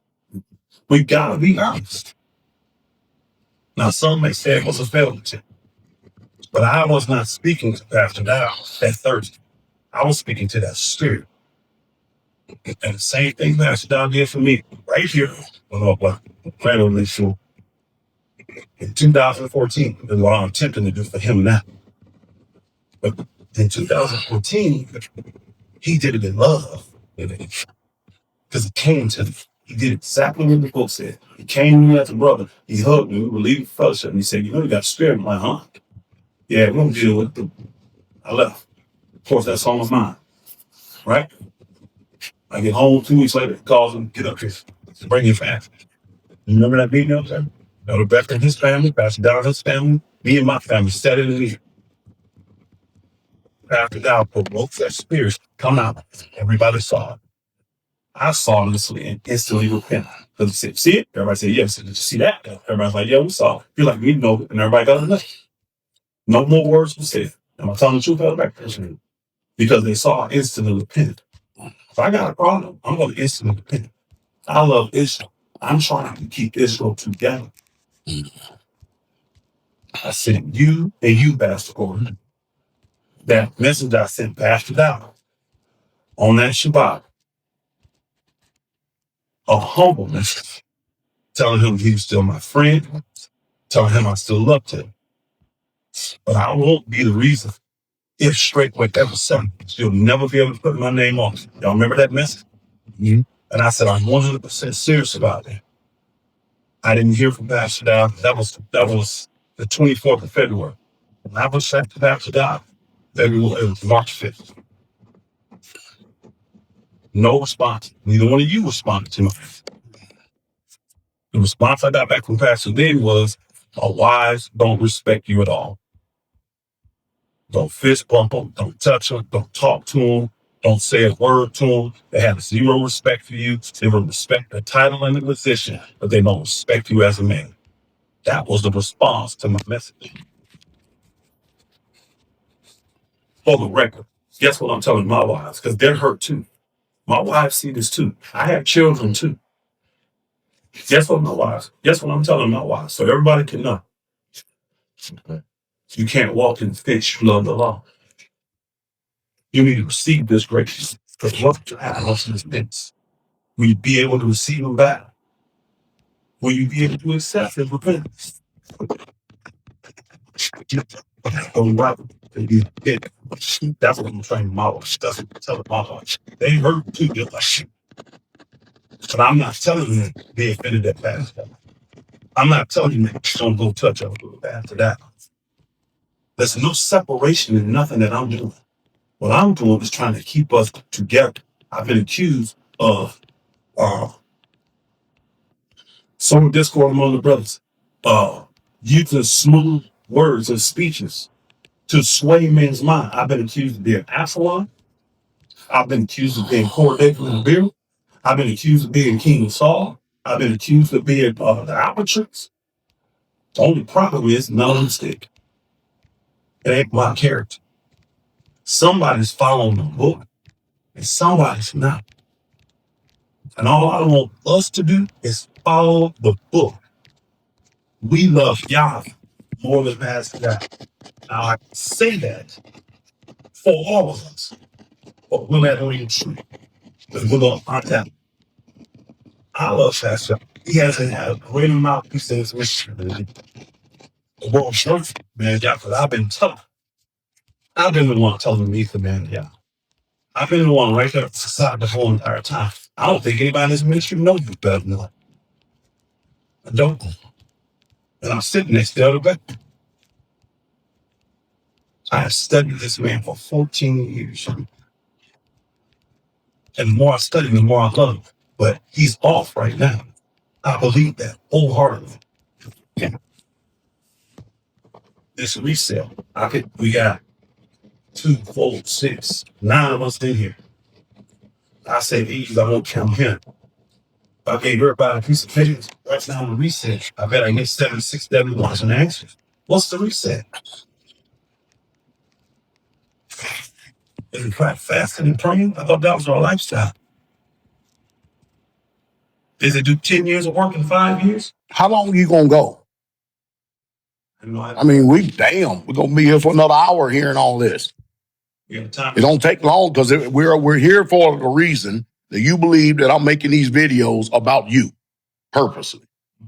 That's the reason why we're there. You say you got a lot of evidence. I hear a lot of rhetoric and lies personally and twisting, but hey, that's what they can determine that. But even at that, and the reason why I'm at the place I'm at right now is because of what happened in Green Bay, Wisconsin. Because when I went there, I didn't even know any of this was going on. I didn't even know that he was even offended with me. So what y'all got? One respond right to the pastor. He said in the spirit because of what happened with Beth. I will ask you from your research. Do you feel like you're starting to believe? No. See, that's a twist again. How's that a twist? Well, you said, did it spark from Green Bay? I said, we're here because of a meeting that took place in Green Bay. See, that's the problem right there. That's the problem of being able to put stuff together. That's the issue. Things happened before Green Bay. They got us to Green Bay. You are the ones who's saying it's happened before Green Bay. That's what you said. I'm going off of, we're here now because of Green Bay. And everybody's obviously there's something that led up to Green Bay, but that's in your mind. I didn't know that we was going to be in Green Bay having no meeting. I didn't even know you was even offended. I'm not offended. Well, you called him. You called him. The stuff that happened that led us to the meeting in Green Bay, I guarantee everybody that was in that room don't feel like it got solved.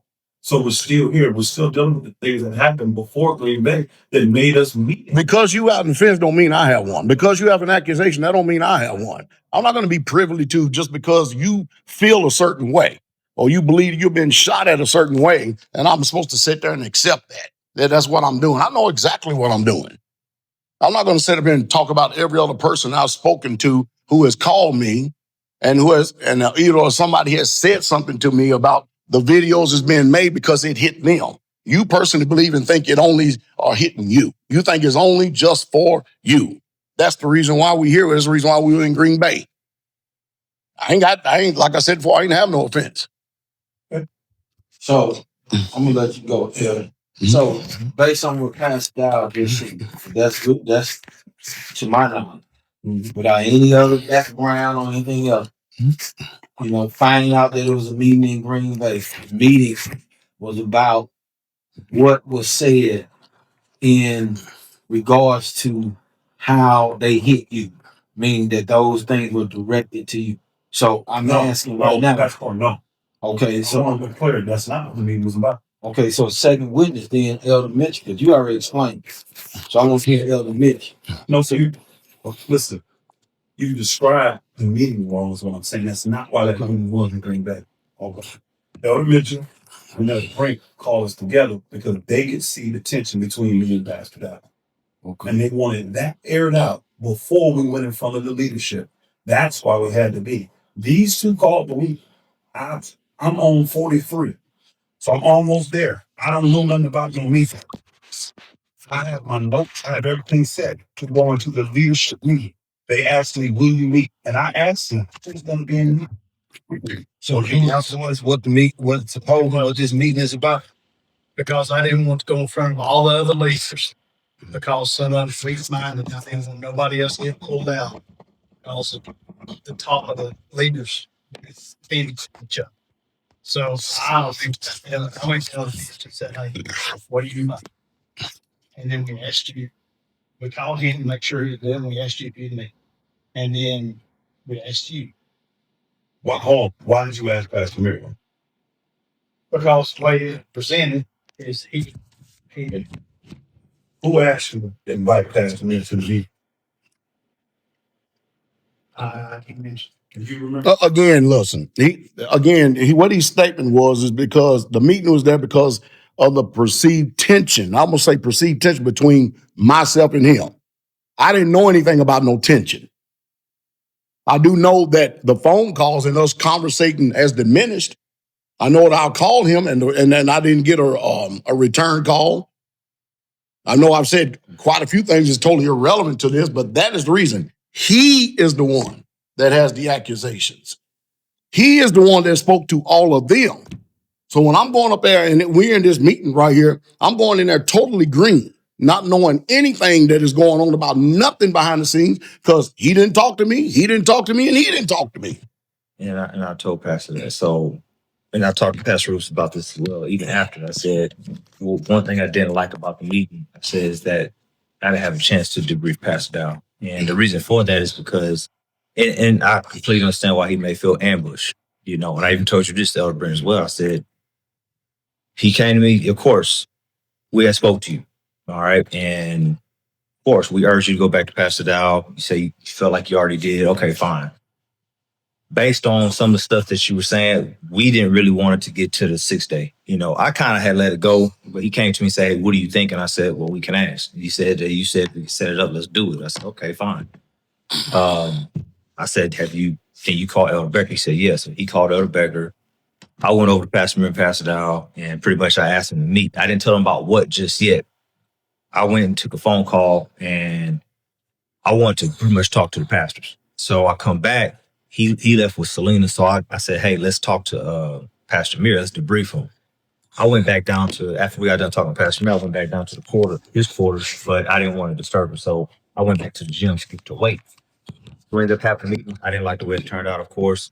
I completely understand why he may feel ambushed. I told him that. At first, he said, no, it wasn't planned. I said, well, think about it this way, Pastor Rufus said, you knew about it because me and Elder Brent, Beck knew about it because Elder Brent called him. We were able to debrief Pastor Miriam. So I understood his stance or his place.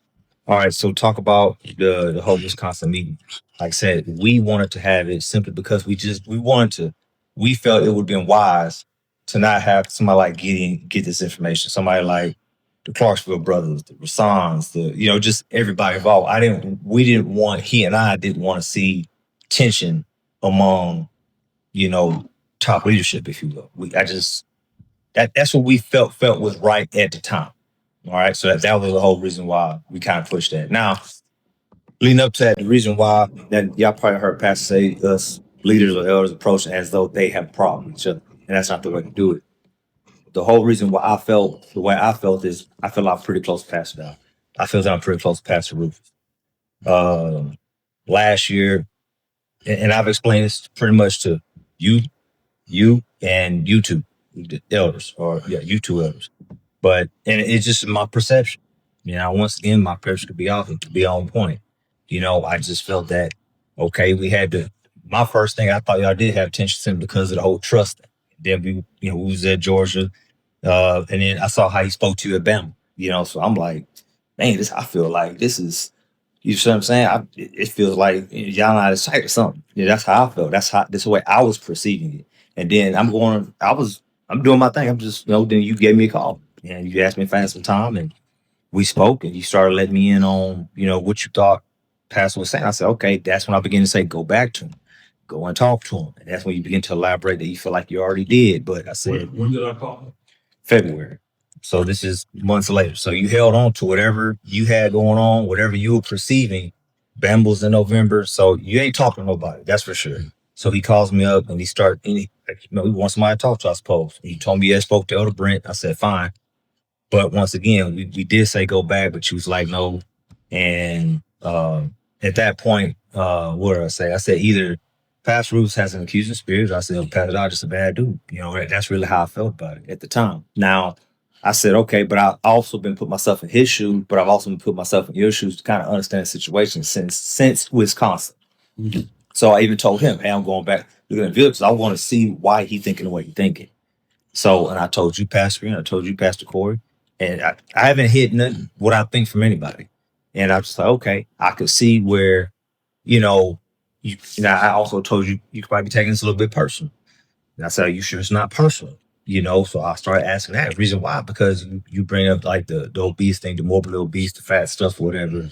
Now, the one that did catch my attention, I told Pastor Dowell the same video that caught my attention was the jealousy over a godly sword. And the reason being is because the Absalom spirit that was mentioned in that video, whatever the case may be. And I called you and I asked you and I said, what video was it that made you call Pastor Dowell? You couldn't really give me an answer, but you did name that video as one that you were bothered by. Mm-hmm. And I said, okay, I could probably see how you could perceive that. But you had then also made a video called Be at Peace. Mm-hmm. So I'm thinking, for me, if the shoe fit, I'll wear it. If it don't fit, I just discard it. That's me personally. I'm a little different. Somebody could just totally disrespect me, disarm me. I just shrug my shoulders. I just don't care. That's just me. So, but you told me yourself, I don't do good with disrespect and dishonor. So that's what you told me. And I was like, okay. And I said, well, you have an opportunity to answer whether you're doing these things that he's saying. I told you pastors as well. I said, people could take this video any kind of way they want, right? We could say, hey, Pastor Dowell's on his name, right? I said it. Or you could take it as, I see what Pastor Rufus is saying. We could look at things however we want to look at. At the end of the day, you could, and I even told you this too, Pastor Rufus. First could look at one side or the other. I don't like it, but what am I supposed to do? I said, literally at the end of the day, only Pastor Dowell has the keys to say, okay, yeah, you are taking advantage of people, or you are doing this, or you are doing that, or whatever the case may be. That's what I can say. I'll make a quick point on. Go ahead. Just because you brought up the Be at Peace video, yeah. I didn't really put no videos out. That video came out. I waited a couple weeks. I put out the Be at Peace video because of all the feedback Saints was sending me. They felt it in that video. My response, never once, I can show you the emails, text messages. Nobody got a response from me. The ones that reached out after that video, I never responded. My response was Be at Peace. And y'all go back and listen to my Be at Peace video. I have not been putting videos out.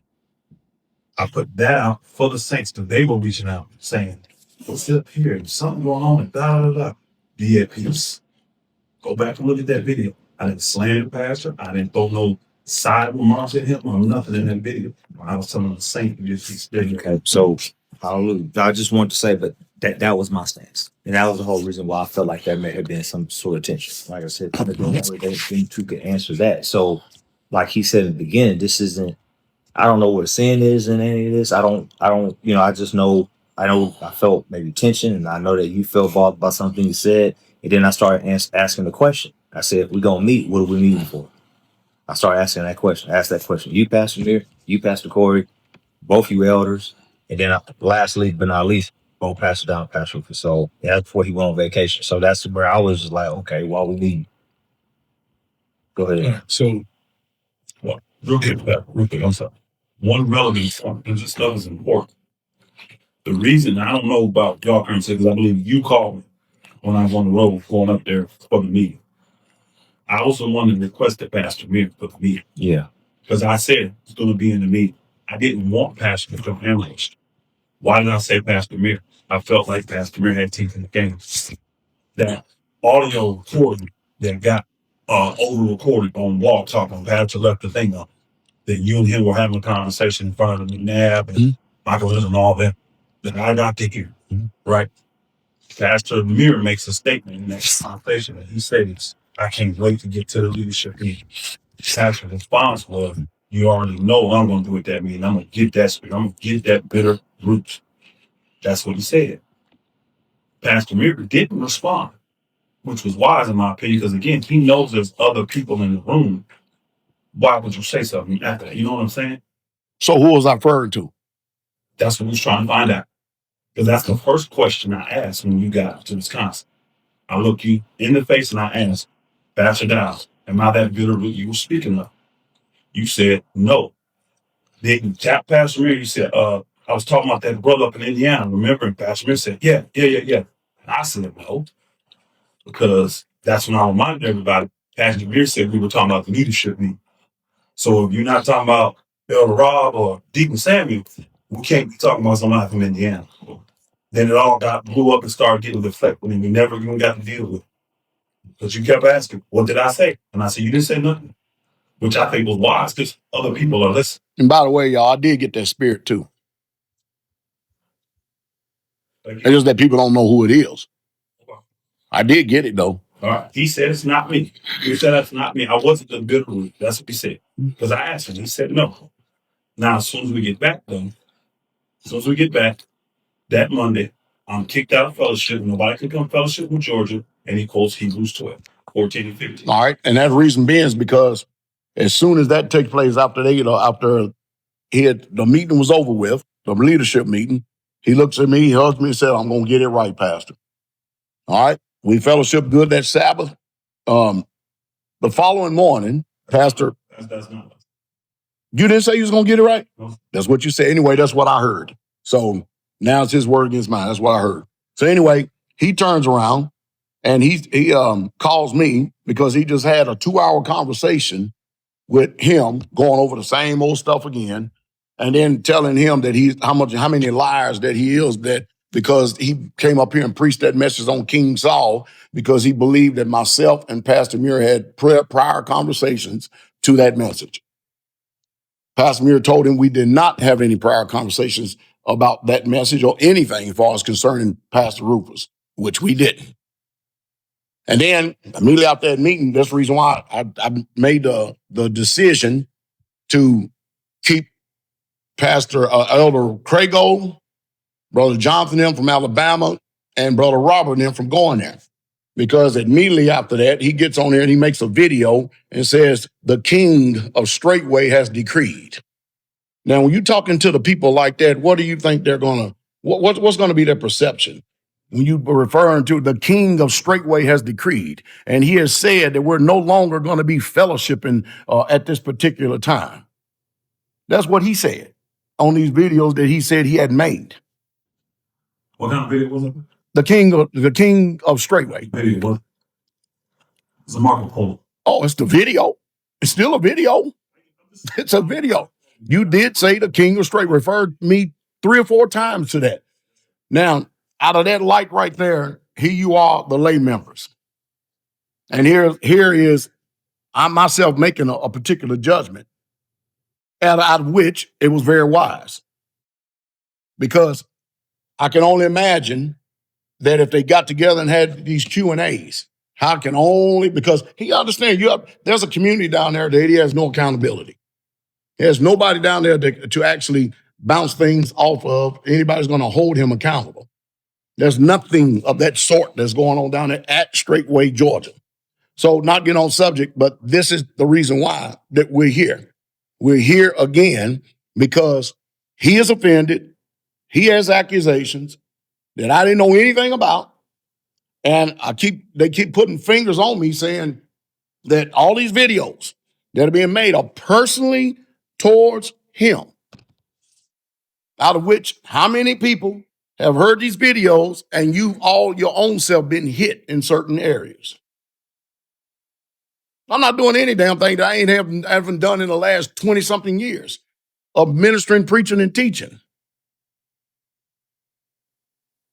And because he's personally hit, I guess he wants me to say, yeah, I'm talking directly to you. If I am talking to, and I told him at that meeting, I said, I ain't never got to worry about a shotgun method ever again.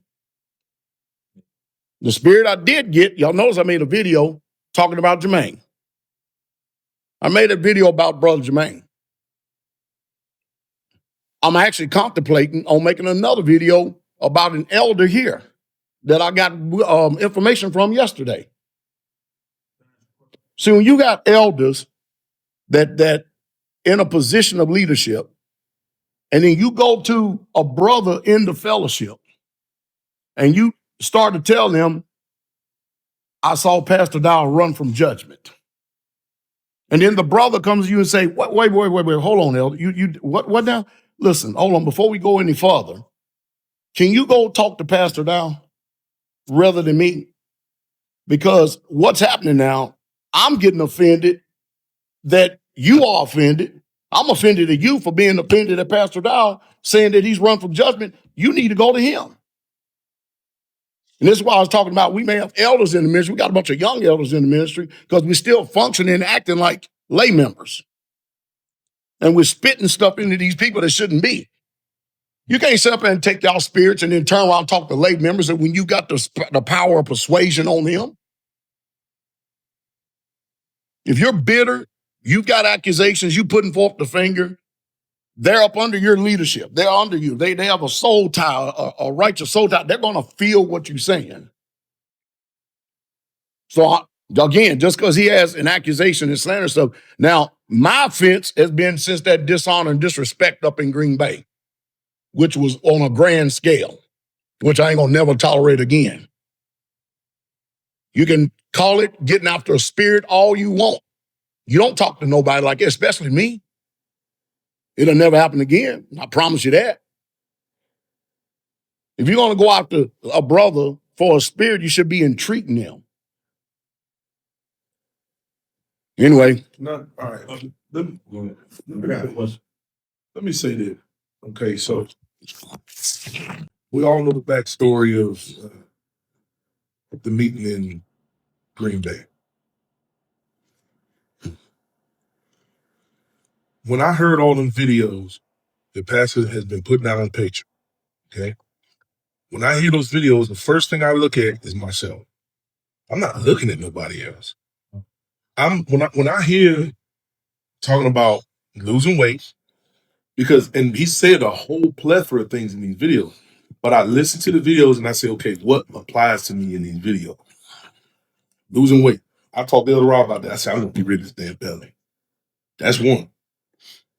Two is the about building, even all of them more so. Yeah, we show our building up there in Indy, but I keep going at it even more so. It's motivation to me.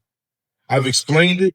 Again, I look at it as Pastor Dowell has been doing this thing for 30 plus years. He's 57 years old. There's no way physically possible that he can do this work at the extent that he was doing 20, 30 years ago. He's looking for men that's going to have the same vigor, that's going to go after this and continue in this work. That's what I told myself. That's what I told El Ra. That's what I think about when I hear these videos. When me and you spoke, both on that first day, one, you knew my position from that meeting.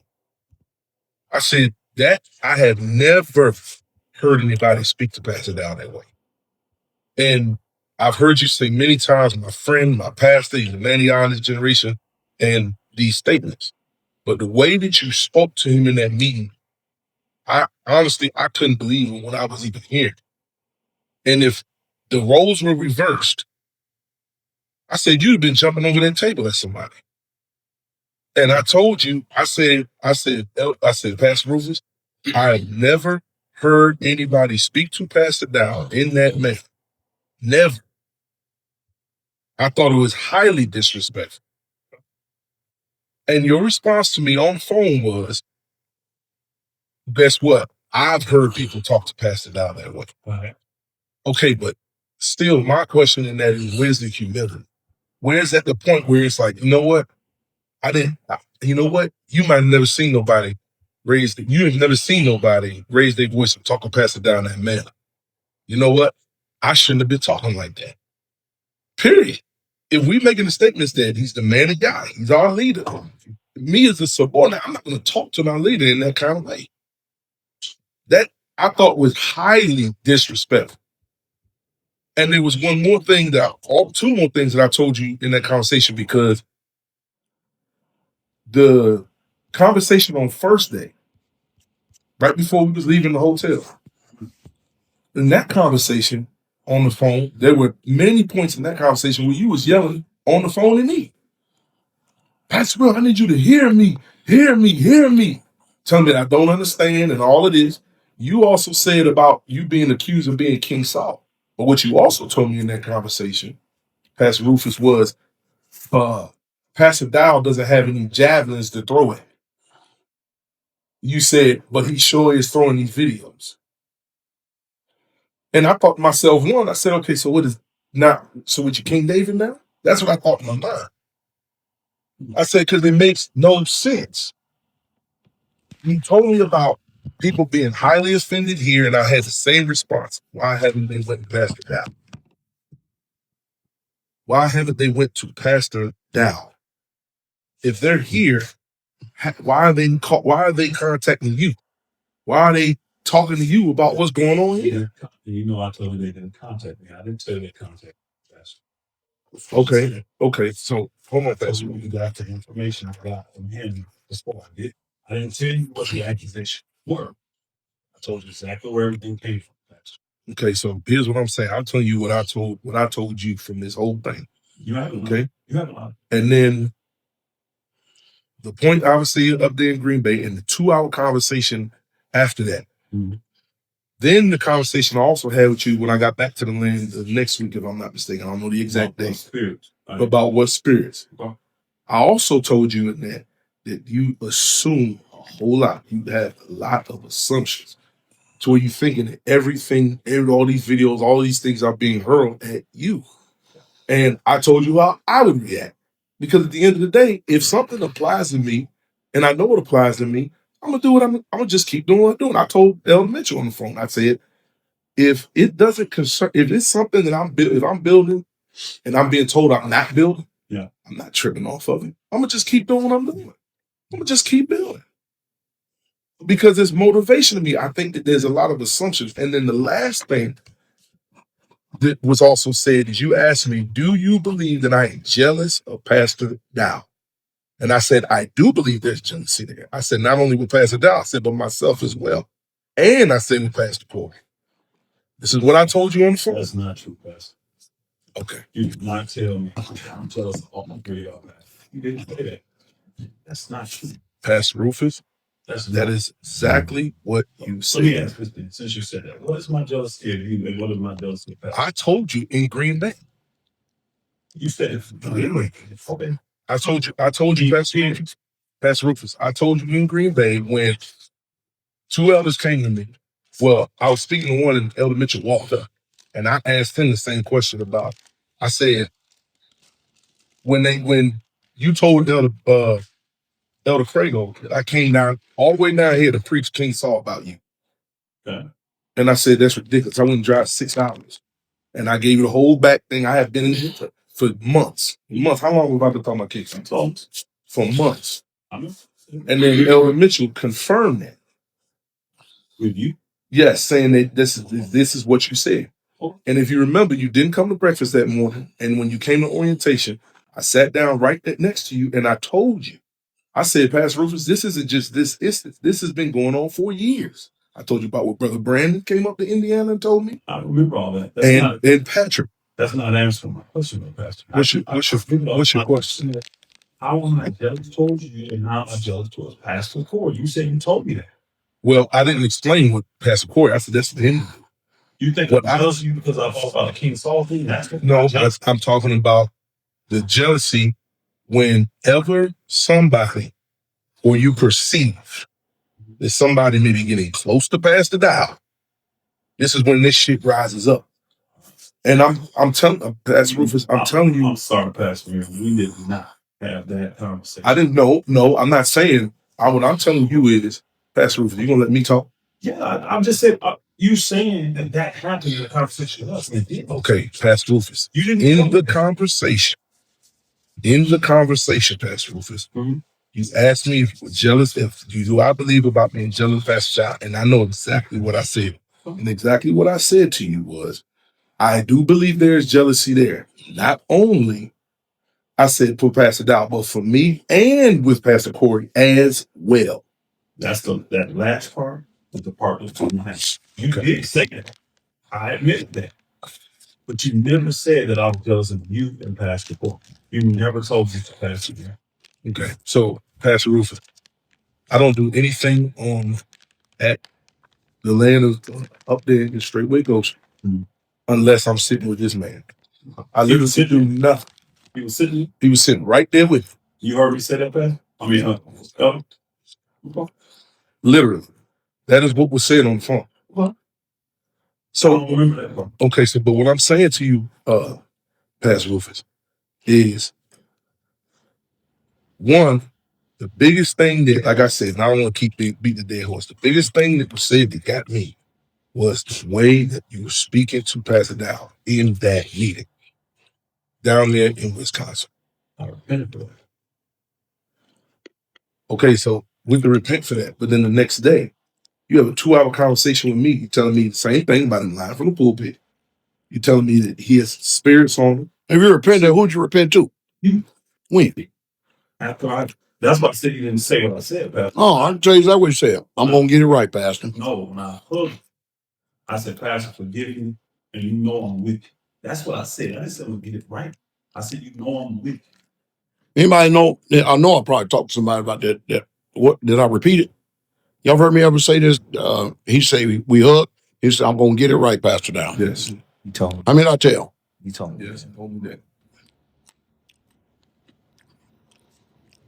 I just got a question. Yes, sir. I heard Elder Mitchell, he mentioned in Alabama, bad dude, and you mentioned that spirit. Like, what is that spirit? You say I'm to get that. What you? No. I was just what I told him was, I said in one of our phone conversations, because I was questioning him, because I'm just not taking everything like yeah. I was like, okay, but I said, okay, well, do you think you're taking this personal? Then I said, well, see if Pastor Rufus has an accusing spirit, or Pastor is a bad dude. This is what he said. So. Yeah. I was just making a statement. Yeah, what is that spirit? You said, well, I think he's getting at is you said you were trying to provoke that spirit, talking to that spirit on Pastor Dowell. That's what you're saying? Yes, sir. Yeah. The spirit that I actually think all the things that he's been trying to accuse me of is what he's doing. That's what I actually believe. All the stuff he's been teaching. I do. And I don't have a jealous spirit towards you, Pastor Rick. I don't have a jealous spirit towards you, Pastor Cole. I don't care if anybody get close to Pastor. I'm not trying to stop anybody from getting close to Pastor. I'm not sure why you should think that. But I'm not trying to stop anybody. I've been sitting next to Pastor Dowell the whole time I've been in this mission. I remember when Pastor Corey became a pastor. Pastor Dowell has two sides. He has the right side and the left side, right? I remember saying him. You should sit on this other side. This is your pastor. He came to me and told me in our conversation, you gave me the seat. I'm like, I didn't give you a seat. I just made a suggestion. I'm always sitting next to him. You should sit next to him now that you're a pastor. That's all I said. Then he said that I inquired, that van is sitting out there right now. The first time I saw it, I don't even know where it was at. But the first time I saw it, I didn't know who it was. I was like, who van is that? And they'll say, oh, that's our van. I was like, that's me. Now, Elder Miguel went back and told him that I inquired about that van. I didn't know the van was, but I just said, he said, this is what Pastor Porter told him. He said, because of where I sit and me inquiring about that man, led him to kind of believe that I could learn how to jump serious.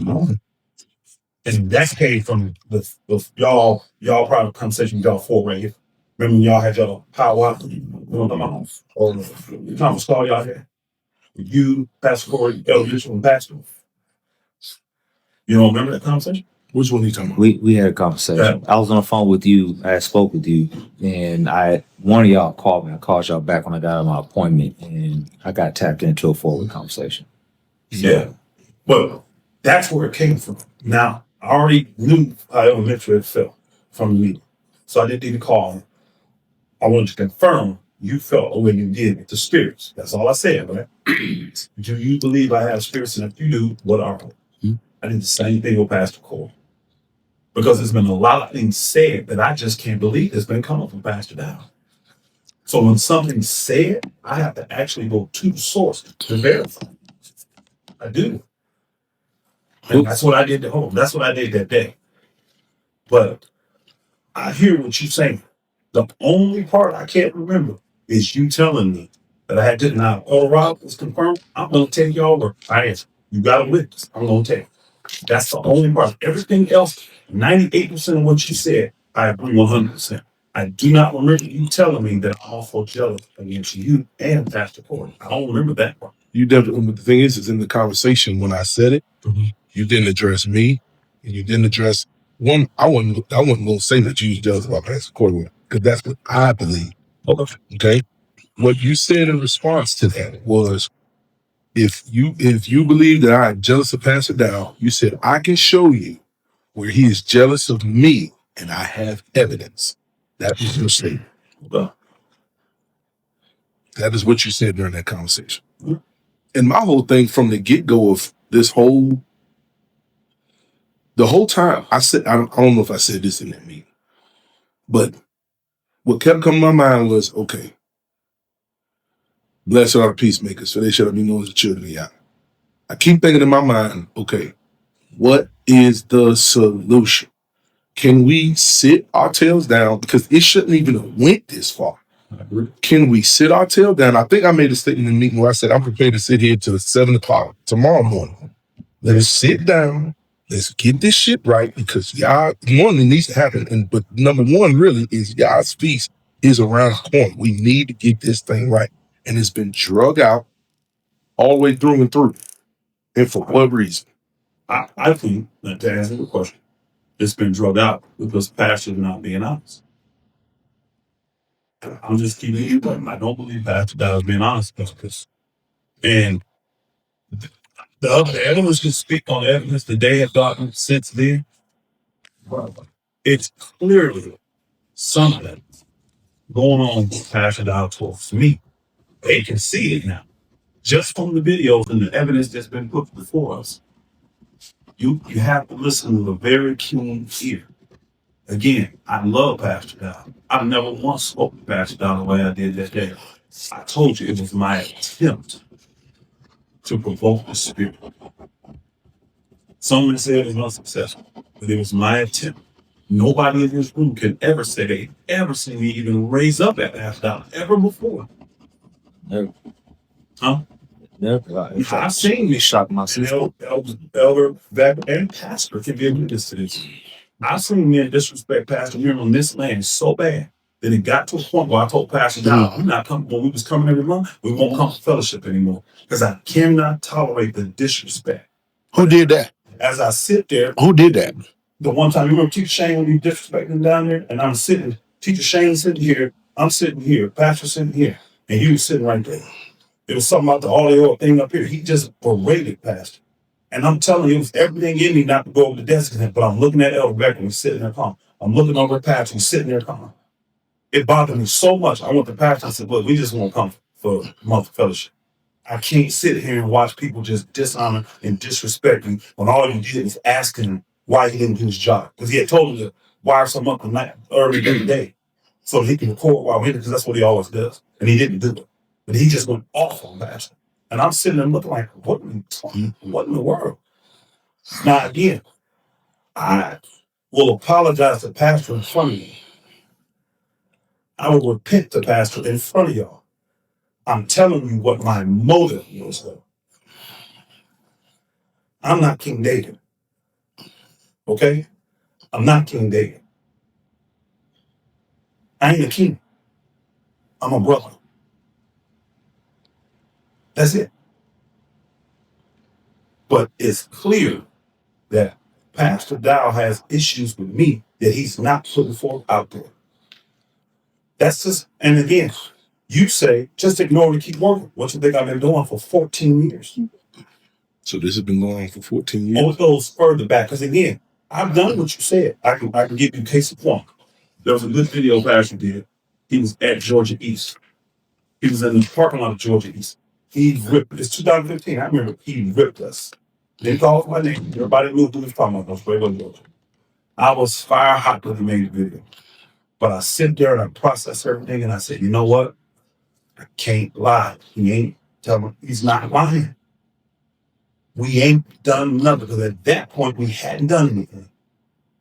He was talking about how it's a bad return and you ain't grateful, all this stuff. That stuff was making me mad because I know we grateful. You know what I'm saying? But I got past my feelings. I saw that. And then it's funny. I make my mind. I said, you know what's scary?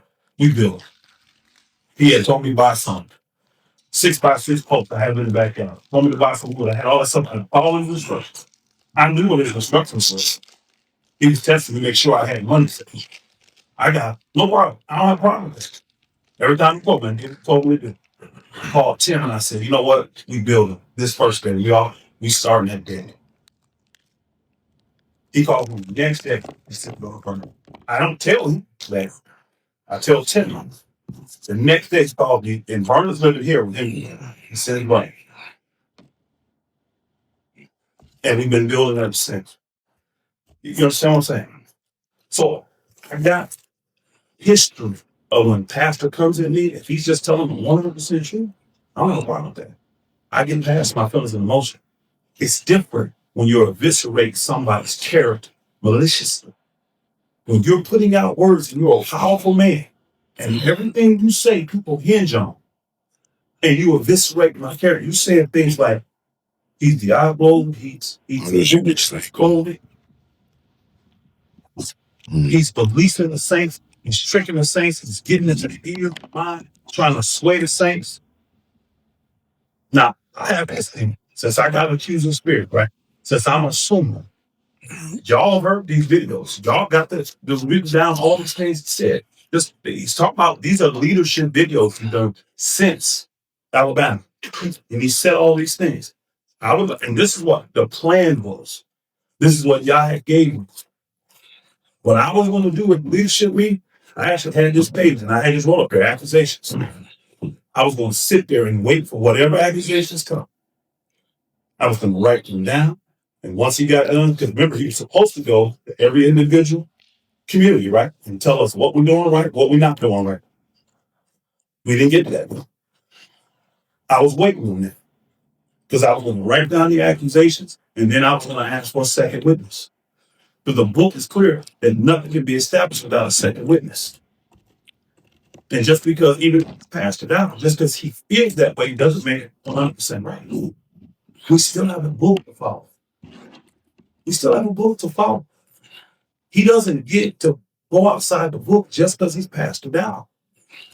And I love him enough to tell him that. Not out of disrespect or I'm above him. All right, so when I go outside the book. Okay, I can say this now. Let's put this here. With this situation with Jermaine. Well, It's Jermaine. That's the most recent thing. Did you call Jermaine? Huh? Did you call Jermaine? I sure didn't. Tell us the Hebrew. was the one that put forth the accusation against Jermaine, was he not? He read his text. Everybody heard that, right? Do y'all think Ellis the Hebrew called Jermaine? The book says if you have an alt with your brother, you go to him and him alone. Ellis the Hebrew and Brother Juan went to Jermaine. Ellis the Hebrew did not go to Jermaine. I found that out. They was talking up there in the meeting. Ellis the Hebrew. Ellis the Hebrew say, bro, you need to stop that mess. Okay. I'll go for you. He didn't go to Jermaine. Juan did go to Jermaine. He was the one. Juan said that he told Pastor Dowell, he called. He said he told Pastor Dowell, I don't believe Jermaine was operating under that spirit. He said that's what he told Pastor Dowell. So you got Ellis the Hebrew with an accusation. He don't go to the man that's being accused. Do we need to get Brother Juan on the phone? We can. Because I talked to him this morning. I talked to him on the way here. Brother Juan said he told Pastor Dowell, I don't believe he's operating under that spirit. No, we can get Brother Juan. That's what he said. He said. And I told Juan, he said when he called Ellis, and he talked to Ellis, I said, did you tell Ellis that he should have went to Jermaine? He said, that's the one thing I didn't do, Pastor. I said, all I'm trying to do is get us to follow the book. So here's the accusation from Texas. That's his perspective, which is twisted. Totally twisted. That's what he told me this morning. I asked him, did anybody call Jermaine? I asked Jermaine. He said, no, he didn't. Pastor didn't call me. Ellis didn't call me. I said, how'd you find out? He said, Wanda called me and warned me. Because Wanda said that when he talked to Pastor Dowell told him, I got a video, but I'm waiting to see if I'm going to upload it or not. So mind you, think about this. He had already made the video. It wasn't up, but he had it made. That's what Juan said he told him. Juan tells him, I don't believe that's the spirit Jermaine was under. Now, I'm going to ask all of y'all. We know Jermaine is a guy that can say something and nothing's going to happen from him. You see what I'm saying? Ain't no food going to come. And I also told them I wish it was somebody else that had a little more strength. Because I told y'all, anybody doing anything, saying anything about me, I'm going to put it out. No problem. I'm going to show y'all exactly how to really, truly handle men. No problem, sir. What I'm saying though about Jermaine, most of us have known Jermaine at least 10 years that we've been in this ministry. He's been around since 2012. Would any of y'all say that Jermaine actually has, in any way, shape, or form that y'all seen in the years you've been around him, that type of spirit where he's gonna bash leadership? I haven't seen Jermaine do that. He haven't said nothing around. But see, that's called a leading. If you're looking in law, that's called a leading question in order to prompt a response from y'all, so that y'all get off kilter and be led down the yellow brick road to try to respond an answer out of something like that. The bottom line is I personally dealt with Jermaine openly because he slandered me behind the scenes in front of not only just Ellis the Hebrew and Brother Juan, but there was many other brothers that was there. And that's a shot right there to let people know this is what you're going to get if you're going to be speaking about me. And I got an elder I'm getting ready to do the same thing to. Respectfully, Pastor Dowell. You tell us all the time when things are said. You've been saying this a lot lately. People can say this, and that. But even if you don't believe it, I got a 30-year track history. Believe that. That's what you said. So but you don't even honor the 30-year track record because all I'm still hearing is a bunch of accusations and slander based off of what you said. Again, I don't believe that he's being honest. That's you personally. Nobody else in here is expressing that. Just you. They haven't had a chance. But what I'm saying is I'm putting this together to show that we all have a track history that show who we are. We do. You've said that. That's all I'm going with Jermaine. I'm not leading anybody. Jermaine's been around all of us. He's been in ministry since 2012. If we don't have any track history of Jermaine bashing any leadership, why don't we go directly to a video and we haven't talked to the same way I'm going to make a video about you calling me the king of Straitway. No problem, Pastor. You did say that. See, what you did is you offended a bunch of people. This wasn't an isolated incident just between you and I. You are spitting in the ears of a bunch of people by making these statements like this. And these statements need, if you're going to speak like that behind the scenes with all these people, then I need to deal with it openly. No problem, Pastor. I said that in the type of language. And this is where y'all say that I don't speak clear, nothing like that. So y'all understand where I'm coming from, right? No innuendos, no shotgun method, all rifle. That's what this all gonna be. All rifle. This way this comes from based off of the response in Green Bay. Again, respectfully, I'm trying to piece this thing together to show you that there's a book. But you see who's doing all the talking though, don't you? Y'all see who's doing all the talking. I'm trying to piece this thing together to show you how it's supposed to follow the book. And Jermaine, to me, even though he don't have no fruit for this community, he's been a faithful brother to this ministry. And I think he deserved a phone call from Ellis or from Pastor. Ellis did the accusation. Pastor made a video saying he slandered him, but he didn't call Jermaine and get his side first. That's not the book, y'all. That's not. It's the same thing he's doing with me. He ain't called me. He can keep telling you. Why do I need to call you? Because I ain't just saying against you. I don't got Pastor Rufus' name out there. You're right. You're right. All this is still pointing to you pointing fingers at me. Right, that's all it is. You're right, Pastor. There's no, because I mean, y'all don't understand. I'm 100% a bona fide warrior of a man.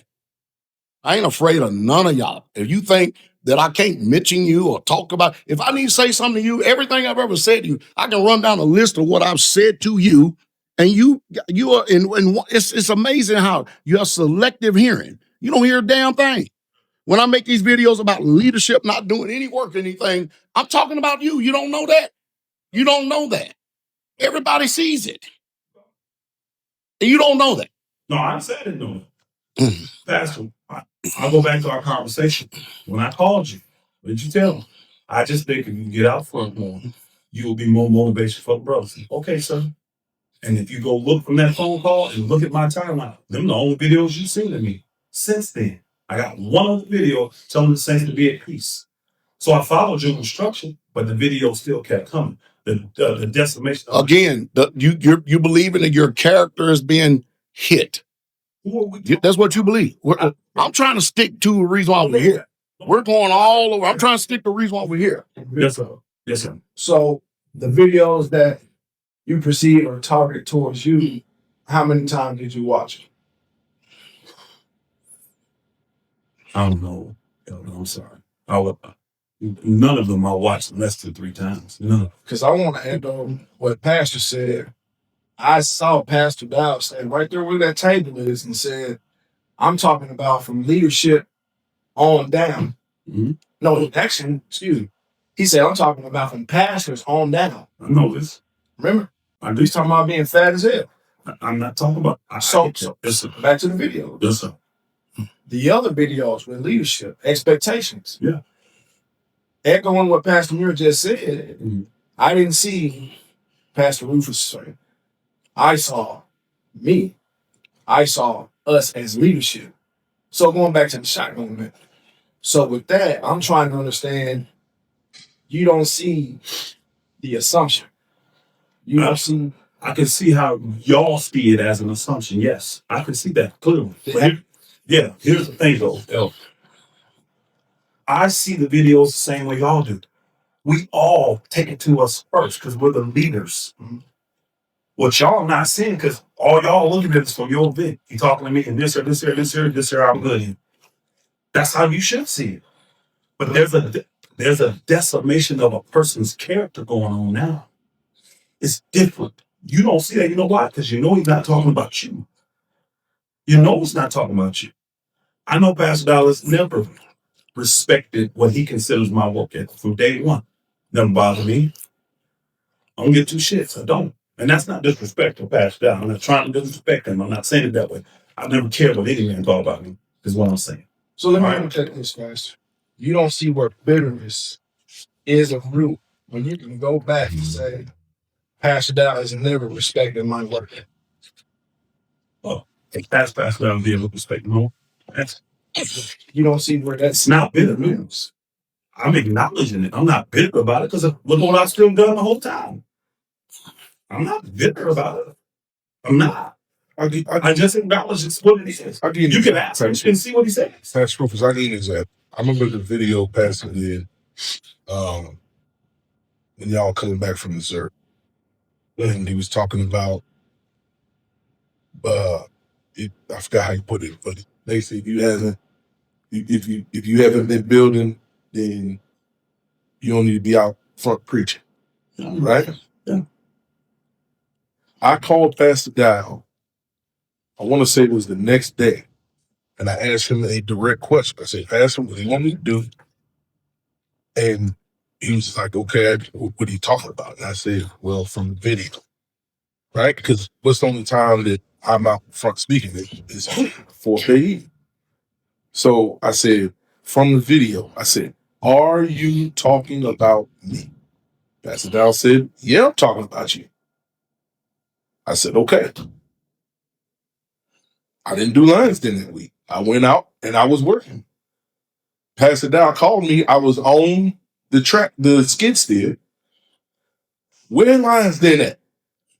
That 4th day evening. I said, Shep, I said, I'm out on the track machine right now working.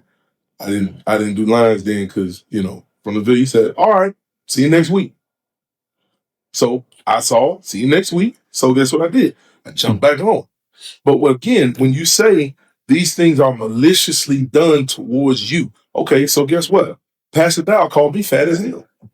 From this video saying that leaders, pastors straight down with morbidly obese, you lose weight. Guess what? He was talking to me.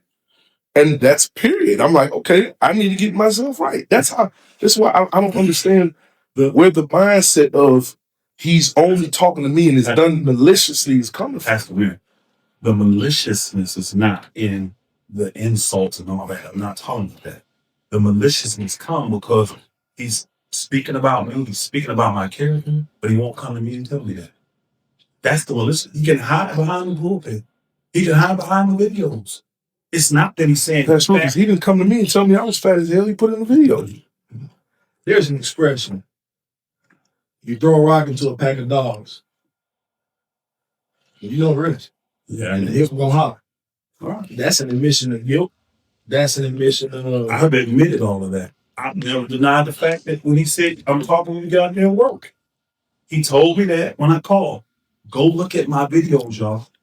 All you see from that point on is me working, throwing the brothers back to the thing. I did it. I did what he said, but guess what? I said, let's see if the video stop.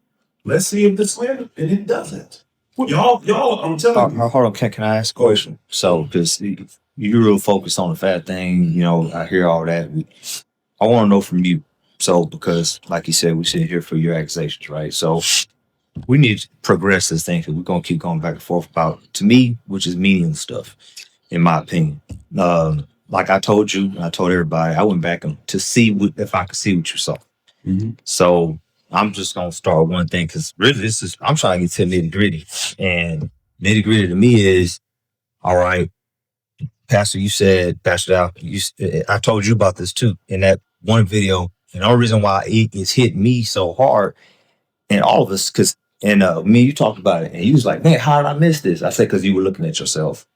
I said, I'm looking at myself. You're looking at yourself. Every leader's looking at himself. I said, he didn't do nothing different. I said, he looked at himself and he said, I'm the man. That's what Pastor Rufus said. Now, at that point, is how he gonna deal with it. You see what I'm saying? It's okay. It's me. Now, what do we do now what do I do with this from there? All right. He said, stop preaching, start working. What'd you do? You start preaching, you start working. All right. You felt the same way. Okay. Now he's saying, and then Pastor, I said in this video that I'm not going to, he's talking about Elder Austin said, the spirit I see in Elder Austin, I see in some of you, and this is the one where I asked you which one you were talking about. So I'm going to cut to it because ain't nobody else bringing it up. So he said, I see in some of you this type of spirit. All right. So of course I'm like, I don't want to have that damn spirit. I don't want to be like this nigga. You know what I'm saying? I'm trying to be a total different elder. You see what I'm saying? So, but some things that was brought out was how he got to protect the people. And he talked about an Absalom spirit, talked about a wolf, things of that nature. So I'm just like, damn, I'm kind of tripping, but you felt that was you, right? Okay, so have you had an opportunity to ask him if he's talking about you and this? Are you taking advantage of the saints? Are you? Oh. Yeah, I can't remember all of it because I ain't got no notes. I've been working my ass off last week. I'm ill prepared, y'all. But grievous wolf in sheep's clothing, not endured, wolf in strong sheep, and the spirit of Absalom. Is that the one on December 17th just talking about? The jealousy after a godly sword. Yes, that's a video I did, jealous after a godly sword. Talking about Jermaine in that. Yeah. No, I'm talking to everybody. I got people that I'm dealing with, and that's called the shotgun method. And so it's just not for one person. So that's one he told me that that hit him, right? So then once again, we get to all the stuff happening in Wisconsin, we get back, he does the Absalom thing. Now we had the 30-minute exhortation, 15-minute exhortation at the end of the service. Of course, for those of us that didn't know, we ended up. Now I need to actually hear that video again because I need to hear it in context as opposed to while we're approaching it here. Yeah, I'm just I mean, You want to hear it? yeah, pull it up. But once again, that's the so like I said, I try to, and even in Wisconsin, you said you try to have what's the word? You got compassion for your brother. You know, Pastor Dowell put it in a certain way, but you know he's even made the statements even to me through all. He says, "I'm not trying to do Pastor Rufus wrong. I don't want to do him no harm, no wrong." You see what I'm saying? But he wants to get to the bottom of it. You know, that's how he spoke. So once again, we had the Absalom teaching it towards the end, like I said, in the service. Like I said, for those of us that don't know, he said, ain't no pastor, no elder, don't start feeling yourself, blah, blah, blah. But it that service sounded eerily similar to this video. And so I'm like, okay, maybe this is what he's talking about. But once again, I'm just trying to, put myself in his shoes. But I've also put myself in his shoes, is what I've done. You see what I mean? So I'm trying to understand you. And I've told the other brother, I said, I'm just trying to understand why he's feeling this way. The Absalom video, was that general or was that directed at an individual? We're going to listen to it. So to address your question as far as was that Jermaine? We're talking with that comment that came up from Jermaine is basically based on what is called what they said from Blog Talk, the hot mic that was still going on during the broadcast. And Bitterroot. Yeah, and you actually texted me and said that it was on. The mic is still on. Yeah, the mic is still on. So whenever we was in the meeting, you said it was that brother in Indiana. How come you didn't say it, Jermaine? I probably did because I was going off the video that I had asked him from. Matter of fact, I texted him a statement, and Pastor Muir didn't. He kind of said we're dealing with it, but he didn't address it.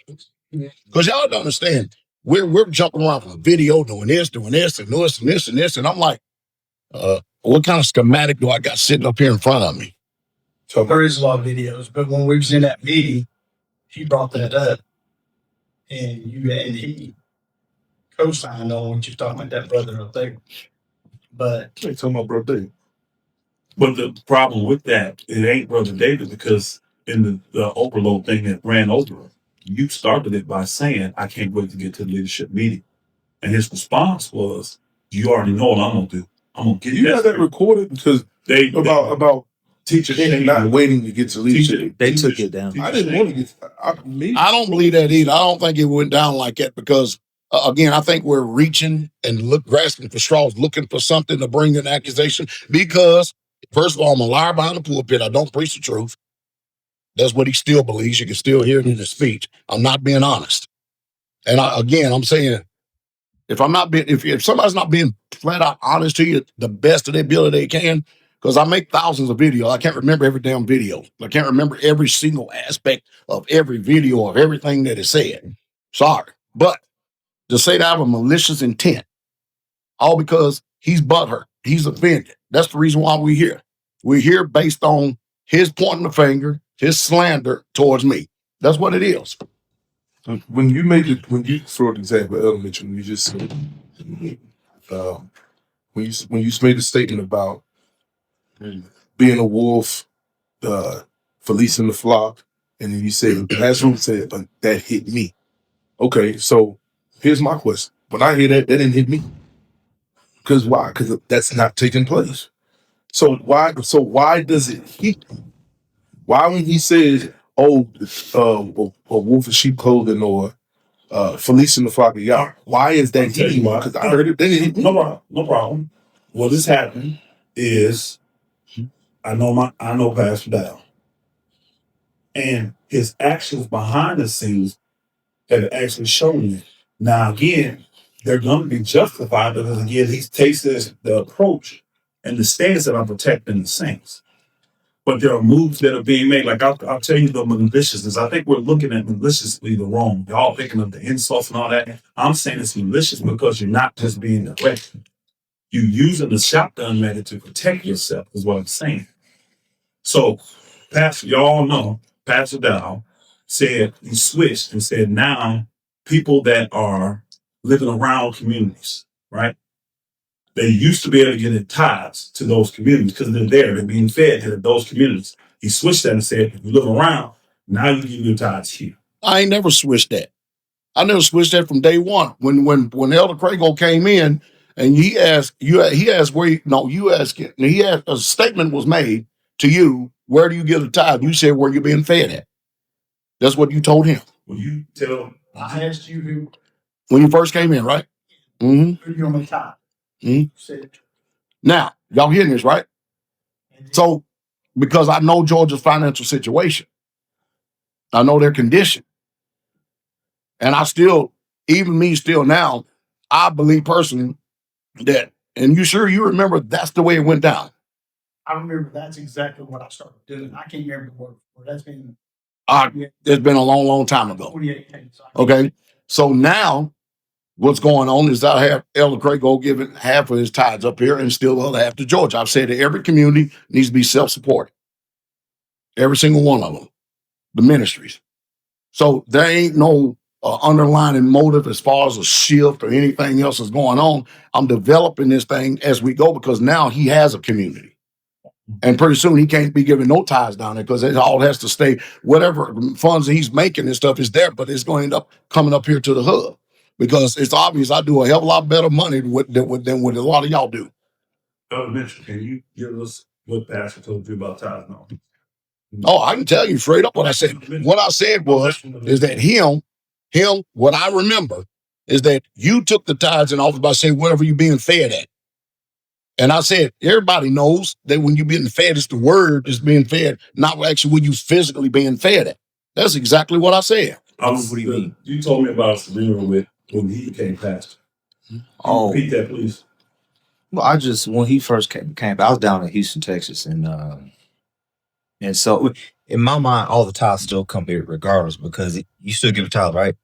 So if they give tithing to you, you just forwarding it. So I was like, well, he's a pastor now. He's in Kansas City at the time. And I said, Pastor Dowell, should I also give him a tithe? And he says, man, he commended me for asking that question, but he just said, no, the people down there are going to tithe to him. But you still send the tithe. So to me, we still just going to get forwarded. But that's pretty much how that conversation went. And that's what all the communities do. But if you look at the uniqueness of Straitway, Georgia, it's actually designed just like Straitway. Straitway is the hub, correct? They have Clarksville, Nashville, Kentucky North, Elder. They have all these homesteads and assemblies around them that come here either every week, every other week, or once a month, right?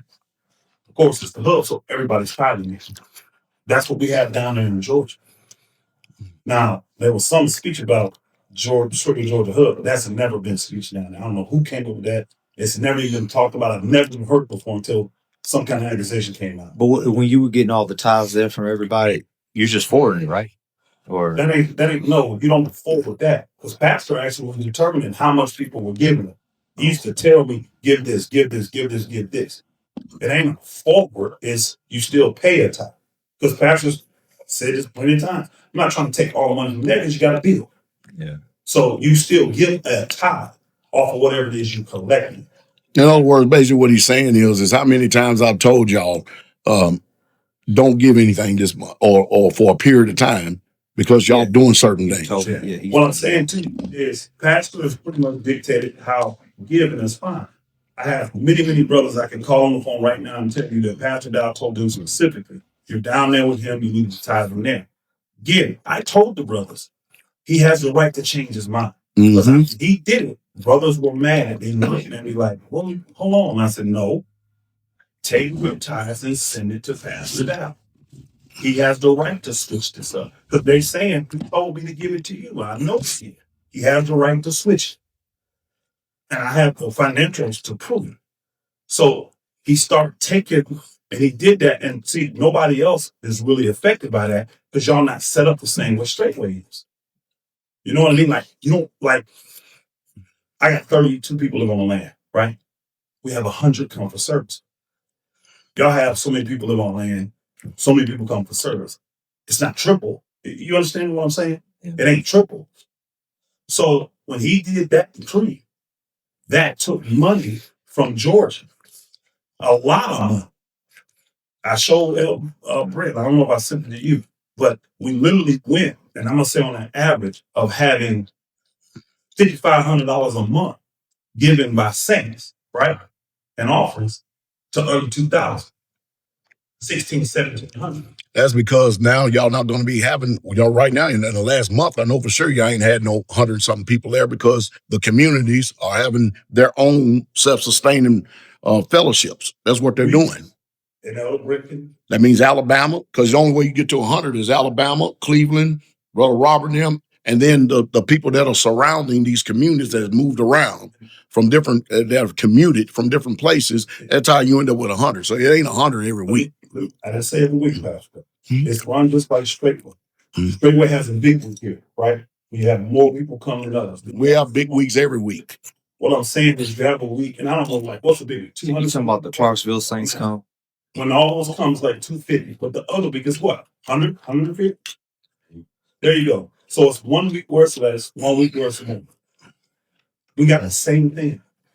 When they don't come, we have 60 to 80. When they do come, we have anywhere from 90 to 100 and 500. You get on point. And all I'm saying is when he made that move, that took money directly from Georgia. So if you say that in the videos that you policing the Saints, you sharp. And I know how to cut that off. That's exactly what he did. I never said a word of it. And I instructed the brothers because they like, why would I follow that? I'm here with you every day. Y'all remember your Shaw situation? Again, I'm not calling any names. Are you follow me? Y'all remember the Timothy Love situation?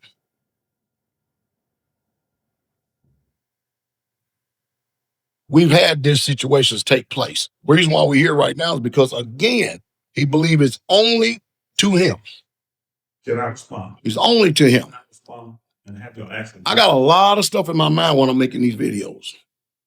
Can I respond? We're here because he believes that I'm making videos shooting at him. That's what I'm trying to do. I'm trying to get us back on point. Can I respond, please? And have your accent listen to me? Tim Love, Rashawn got people to go and put that in whatever his name is. Rashawn. Yeah. Got people to go and put that in his name. Timothy Love wasn't taking the offerings. They have one lump sum that I actually told Pastor he should take, and he said he declined it. We talked about it, and I said, you didn't take that money. I got enough money in it, blah, blah, blah. He took a lump sum of money that was in their foundation that one brother gave $400 and he jacked it off, literally, is what he did. That's not tithes and offerings.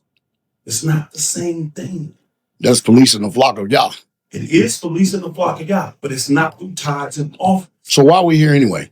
I lost the why are we even here? I'm not saying what's happening here. I don't want to see. No, why are we here right now? I want to know why are we here on this tithe conference? How did we get here? We're talking about ways, Pastor Dowell, that you have worked behind the scenes, showing that you believe. Because to me, all these videos that Pastor Dowell has done since the 70s, right? Since Alabama, it's directed at leaders.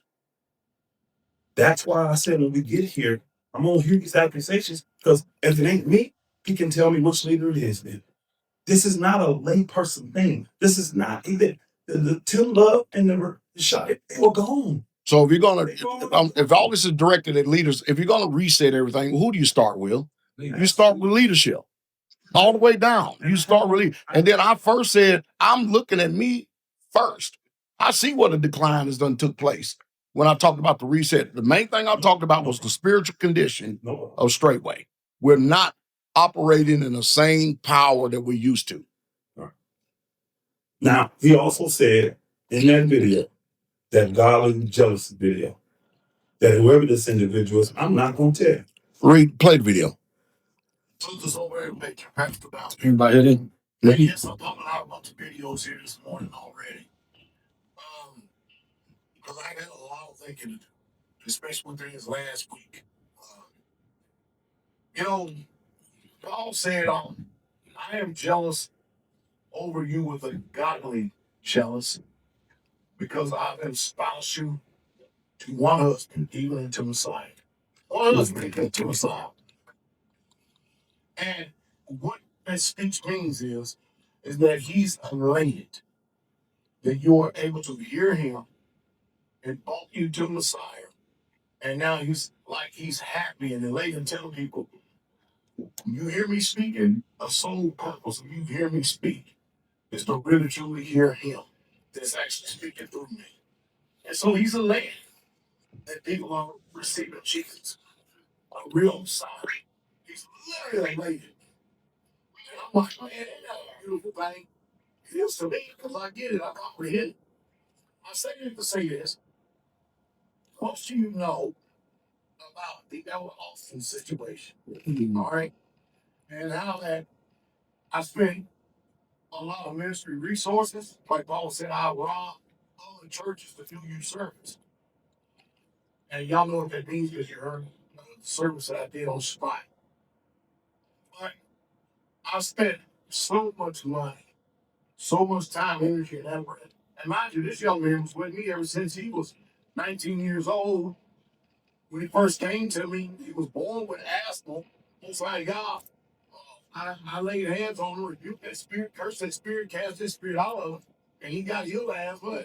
No longer needed a breathing thing no more.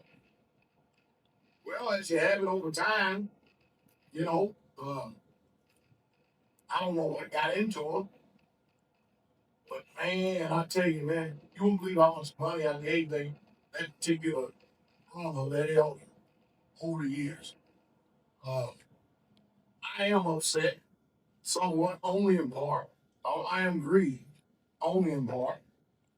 But it's sad because what I see in him, I discern in some of you out there. And you know how it is. I'm not going to tell you that you, right off the bat, I'm going to use the shotgun method. Because if I did turn around and say that this is what I discern in you, what happened is it gives you an opportunity to lie. Because your own heart is deceived and say it really ain't me. And then try to flip the script and turn around and say that I have got a confusing spirit. That's how people do nowadays. They're wise in their own conceits. And I will say it again, if any be not a hero, if any be a hero of the word and not a doer of the word, they deceive themselves. And we got a lot of people deceived. A lot of people deceived. And so when many of you came to this ministry, you came to this ministry not because of these community leaders and heads that are over a lot of these communities now. Now, very few of you probably did come to the ministry because of the community leaders and heads, you know, the pastors and the elders and the brothers. But 99% of you came to this ministry because you heard this voice right here. The most like y'all ordained that you heard this voice. And because I'm a good shepherd, I'm a steward over y'all's heritage. And God's called me to be a Jeremiah 3:15, I have a certain care and level of protection for each and every last one of them. And I remember what Paul said. Listen, hey, and of your own selves shall men arise. He says, grievous wolves are going to rise, not sparing the flock, seeking to draw away disciples after their own selves. Hey, this is a real true reality. I don't know what gets into people. I don't know what it does. We're not exempt from any of these warnings that you see taking place. Oh, you're thinking about taking place now in the new covenant. Or some of the experiences in the first assembly or the first century assembly or church. We're not. It's just that we have to be able to make sure that we're not closing a blind eye to reality of what we perceive and discern. Because lately, I've been on a rampage because we've been having so many people fleecing the flock of y'all. I got these people who y'all are safe, filled with the Holy Spirit, entrusted me to put them with people. And I might add again, I do this for a reason, Israel, because I've been living this for 33 years. Don't nobody move on no community unless you hear it directly from me. Don't you go start moving around places and doing shit like that unless you contact me and get a direction from me. I'm the only one that has the authority to do that in this ministry. Now, I'm talking about on community. Now, whenever the community decided they no longer going to want to submit to my authority, then I withdraw my head. They can do whatever the hell they want from that point on, because it ain't going to be part of the ministry. But we can't not forget the fact that there are people, according to what the book says, that are going to rise, speak perverse things that they ought not, and do it to draw away disciples after themselves. You can believe Pastor Dowell's track record because you see what I do. And I don't do it to grandstand. I do it for inspiration. I do it for motivation. I do it to show you what an example of a real man of God is supposed to look like. What he's supposed to act like. What he's supposed to be like. And you see anything about sort of that, then you know something wrong. You know that it ain't sanctioned by the Most High God. Because I have the anointing, I have the power, I have the discernment, I have the spirituality to know what the hell is going on, and I know the signs of the time. I am trying to preserve and protect a lot of you Israelites. And I'll say this, sheep. And I'm not being negative or derogatory when I say this, but I've got to say it. Some of you go naive sheep from the wolf that comes to us in sheep clothing. And man, I sit and watch the love of money give people all different types of thoughts and everything else, man. I watch people take advantage of other people's benevolence and heart and use them for their money for their own personal gain. I watch this in this ministry, and it's disgusting. It is literally disgusting. Some point I'm doing, and many times I don't even have to do it. All I got to do is put up roadblocks because the same that they will accuse me and because they're trying to insulate themselves. All I got to do is just use the spirit of God He's given me to put up roadblocks and block people, and they'll know that I know because the liberty or the perceived liberty at one time that they thought that they had, they don't have anymore because I done blocked it. I done started moving stuff around in order to preserve the flock of God. That's what I'm all about. I'm all about preserving the flock of God. Some people are there to try to police the flock of God. That's what charlatans do. And I am taking it. I'm because I'm a shepherd. And I've been told to feed y'all sheep if I love you. Feed y'all sheep if I love you. Feed y'all lamb. I take it extremely serious, Israel. Extremely serious because I know that basically when you look at the Straitway True Ministry, all this is under my watch. It's under my watch. I'm the one that's going to be judged how this ministry runs, how the performance of this ministry runs, and I can't be mute. I can't just sit by and watch the wolf destroy the sheep. Because at one time the wolf, I thought it was the sheep that's in over the damn wolf, and then once this law, I'm not going to do that. I'm simply not going to do that. This has literally been happening for years. And I actually wish y'all would have came to me because y'all could have actually gotten to my side. You don't see what's happening. This information got to you however it did, right? You said, I'm not pursuing it, but it still left a thought in your heart and mind. Now, this is happening, which is totally separate from it, but it takes you back to that thought that you never got clarity on. Like the situation you talking about, this is exactly where it was going to happen. I didn't go there. And I wish he was here because we could get it right. We could get him to follow up Elder Kabir. I didn't go to him. He came to me down the dining hall and asked me. I didn't just offer my opinion. And at that time, I told him what I thought. I said, this is what's been put before us. I'm not sure you should go that route. I did tell him that. But I didn't pursue it. I didn't say, did you do this? No, that's a lie. And I wish he was here so I could say it to him. I didn't. He came to me and asked me about you. I didn't go to him. And when I inquired about your van, I didn't know who that was. It was a nice van. I wasn't inquiring like, what, I don't know what other kind of car you could have. I didn't know who van it was. I saw this van. It's nice. I ain't never seen it before. Who van is that? That's all I asked. Was nothing of this. I think that the biggest thing in all of this is you said many times, Pastor Dowell, my best friend is my pastor, is the better y'all. But at this point, because you thought that videos were talking about you, you should have just simply came to Pastor Dowell. I did come to us. Go to him again. Get direct instruction what it is to move forward. Hey, you know what? When you made these videos and the time started coming there, this is what happened. Go to him. Go to Pastor Dowell and have the conversations with Pastor Dowell. That's what I'm saying. Have the conversation. If you remember Pastor Rufus, I think he was in there. It was when I first came in. You remember when I told you? I said, I'm feeling rejection. And I said, it's with you. Remember I came to you and I said, and it was something stupid, but I knew it was wrong for me to be thinking in that manner. And I said, I need deliverance and I need you to do it. I simply came to you and you helped me with deliverance. I think it was the next day. You see what I'm saying? This whole common thing is just go to him. Just go to him. And like I did, I thought that I was rejected. Trying to follow the book. If you go to your brother and they reject, what are you supposed to do?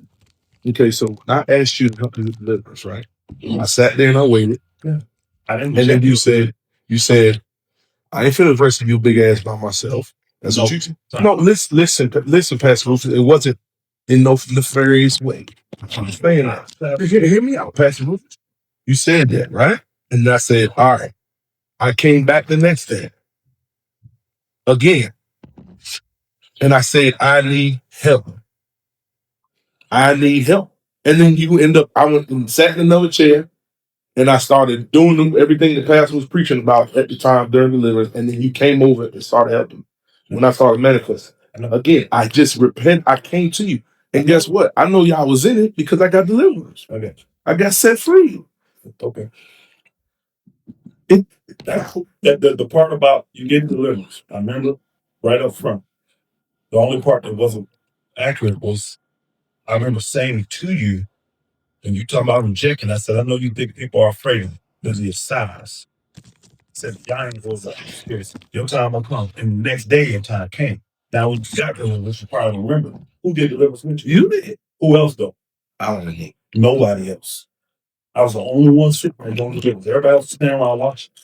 So I never said to you, oh, I ain't gonna rush you with the big spirit. I never said that to you because I've never been afraid of that. I knew others were. Like, that's probably why I'm telling them rejection. Because you telling her about, I've been in that shoe. Pastor will tell you when I first came, I want to deliver. I'm like, no, you ain't ready. You ain't ready. I'll let you know. I actually got rebuked to get my first deliverance here. So I was in your shoes trying to find somebody to do deliverance with. But because he told me, no, I can't do it, I didn't get it until he gave me permission to do it. So I was there with it. I wasn't afraid of that spirit. Y'all ain't afraid of that spirit.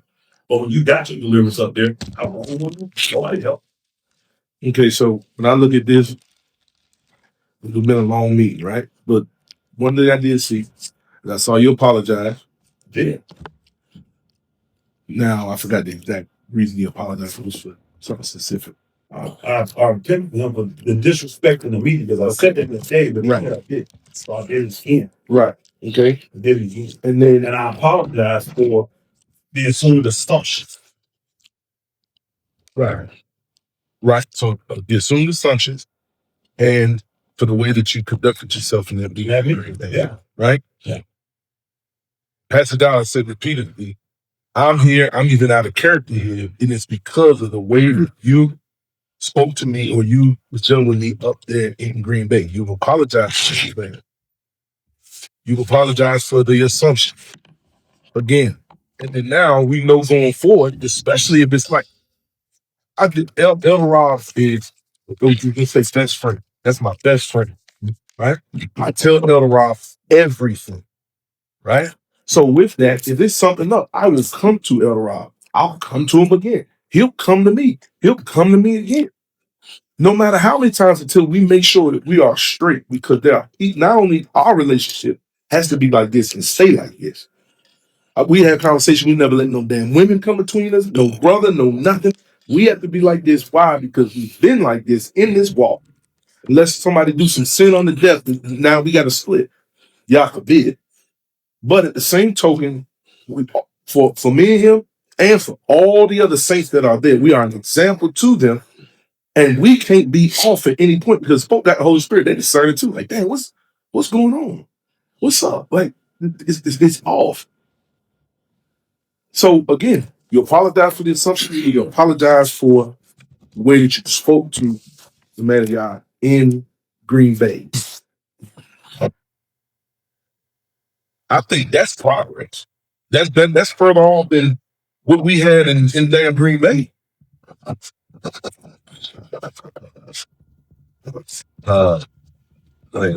concerned with potential blood on my hands because are all the brothers in agreement with you? No. So we need to get that right before passing. And with the offense that they have at Pastor Dowell now because of this whole situation. So this is something that we gotta get addressed before passing. I'm gonna tell some generation. Because part of what I've been teaching and preaching and promoting to anybody that I've talked to about this, and we're not gonna walk in the fence. Y'all heard me tell me to take it how I instructed my wives. I instructed the brothers the same.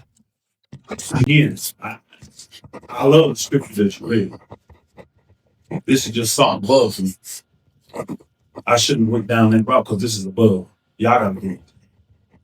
Then that's what the scripture says. Right. So I'm repenting for that. I am. Y'all has to deal with this. He does. So, but I've been instructing the brothers in such a way. Because again, my whole goal through all of this has been restoration. I'm not trying to separate us at all. I'm trying to keep us together. And I sent it to you when I sent Pastor Dowell. Did y'all think I was being malicious or anything? There's one thing in that text that I didn't like. One thing I didn't like in that text was I'll walk away from Straitway Trump. But what I'm saying, I don't understand how you can have that. Pastor, We have an option. Ain't no walking away. We're gonna keep this shit right. I get that. And have you not heard me say I ain't going nowhere? Yeah. Yes, sir. What I'm saying in that though is this. I said, I'm not gonna be a part of the separation. You gotta put it in context. You remember I said to you too. I said I'm not gonna be a part of that. My name will never be associated with any level of separation with Shrek. Ever. I know y'all sitting here. I know he's the man. Y'all but I'm not gonna be a part of the separation. I won't be tied to it. I've never taught, insinuated anything to any of them. When people would say, well, he said in videos, you're going to have to choose a side. He said that in videos. Guess what I told my brothers? I don't have a side. You can't choose to be. And what I've done is try to prepare them for the things I believe is coming. And those things have actually come. And I told them if it gets to the point where taking away the money ain't working, taking away the people ain't working, the next step is taking people off the land. So if that starts to happen, I told them, don't come to me. Did I not tell y'all to that? I told them, brother, don't come to me. I don't have no advice for you at that point. You have to choose. I've already chose. Y'all put me in Straitway. He added, and don't want to say he adds to this in. He added. I'm not going nowhere. I have no intention of going in. But if y'all come in this meeting and y'all believe this is the man I am, and y'all want to disassociate with me, I'll leave quietly. No, this is gonna say it, Pastor Man. If that's who y'all believe I am, and y'all don't want me in this ministry, it don't have to be this choose a side thing. That's what I'm saying. I'll never make the people do that. I don't have a side. Well, I want you to get it from my mouth. In no way, shape, fashion. Pastor Man, I know how you and all. I will say that 100% because again, I won't participate in things that I'm seeing. I'm seeing moves being made that is separating us. That's just the facts. And I don't like that. Especially when we come to this meeting and we say this, there's been no sin. We're not here for judgment. But people have been separated. People have been separated. The money, I take it off. He can take it all. You know why? God's always supplied us. He's always supplied me. I've never depended on Straitway to take care of me. I never have. I've never depended on any one of y'all to take care of me or the people with me ever. And I never will. But that's his job. He's the supplier. Just like he moved on y'all hearts to give it, like he moved on all of our hearts to give this mission, he moved on this man's heart to give down there, he'll move. I ain't concerned. I'm not. But I'm not going to be a part of any level of separation.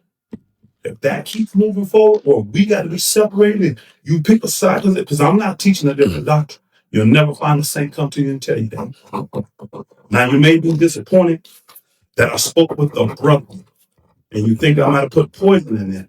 I wanted them prepared for what I saw coming.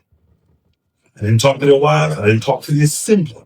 I talked to the men so that they could do their job. Isaiah and them got a mother there that's seeing all this and asking questions. That's why they were in the meeting. That's why. I'm not trying to poison them. No.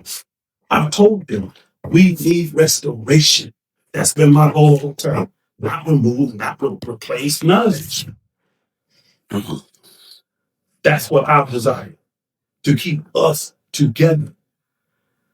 But if we leaders, I just think we should deal with each other straight up. I read that how Jesus dealt with disciples. He didn't play the shotgun game with disciples. He went right to them and laid it to them, berated them. I can accept that. I've accepted it for 14 years. I have. I'm still submitting. I'm still submitting. And guess what I'm going to do? Since y'all heard him say it, right? I'm going to go back and I'm going to tell Vince and I'm going to tell Mama one of them, Pastor Dowell said y'all are actually no longer part of this community. So you give an offering here and say you tithe to Pastor Dowell. Just like I told all the other brothers that were their tithing. They were upset. Some of them said, Pastor told me to give here. I said, brother, he's entitled to change his mind. He's entitled to change his mind. I'm going to follow. I'm going to be obedient. That's what I'm going to do. And we're going to be fine. God's going to provide for Georgia like he has for 14 years. Again, I got a room full of men. Which one of y'all borrow money from? Which one of I ever come to y'all and gave some sad story that they'd be struggling and we need y'all help?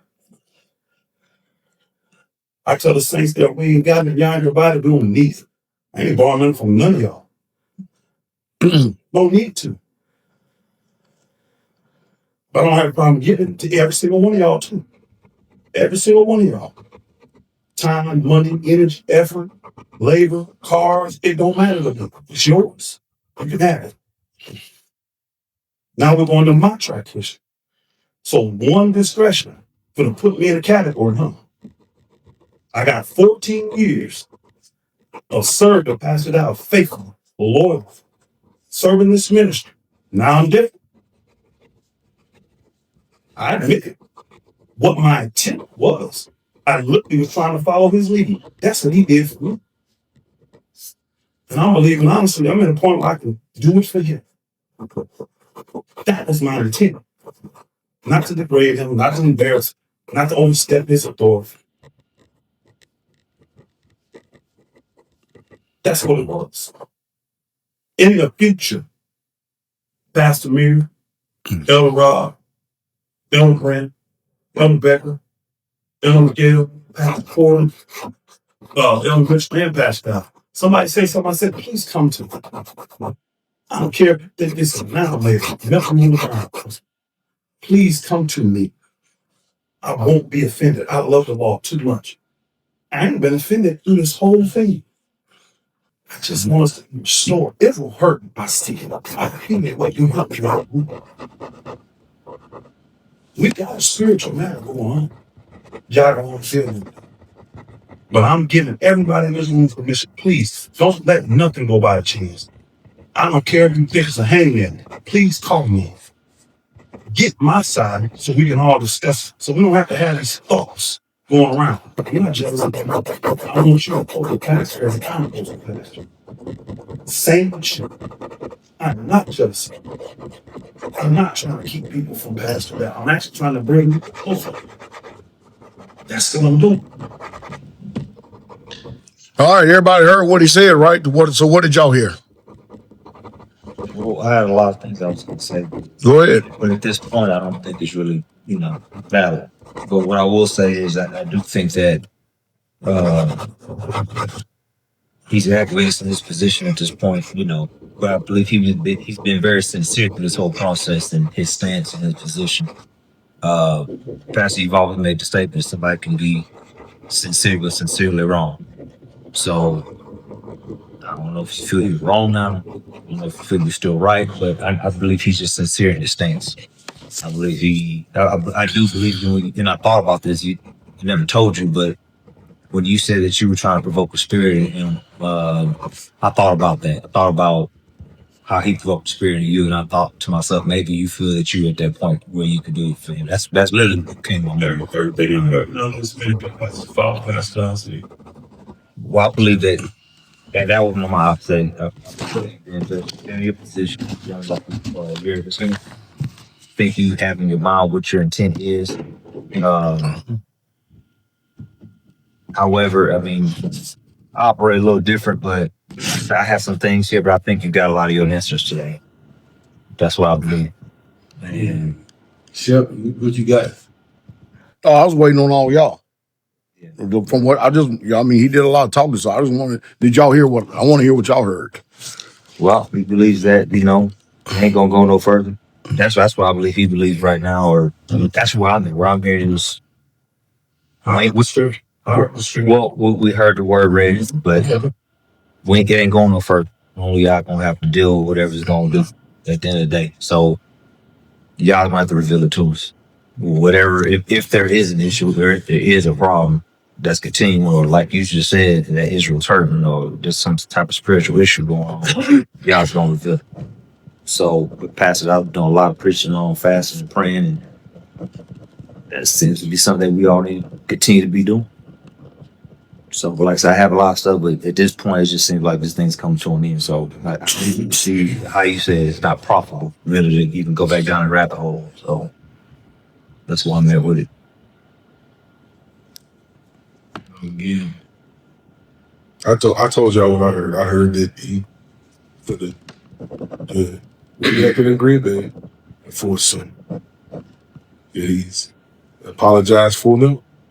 Obviously, an apology is one thing, and then walking it out is another. But that was the main thing for me was Green Bay and the assumption that all these videos are about you. Another thing I can tell y'all, I didn't tell the brother. I will submit myself to the judgment, not knowing that head to judge, but there's gonna be rumors, gonna be something said. We're gonna have a question going forth. And I told him, no matter what it is, I'm gonna submit myself to it. And I heard the scriptures. I did. I heard the scriptures.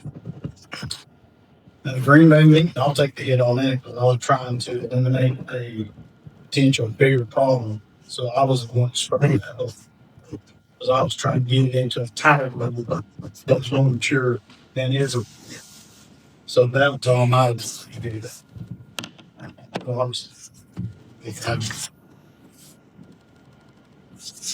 Yeah,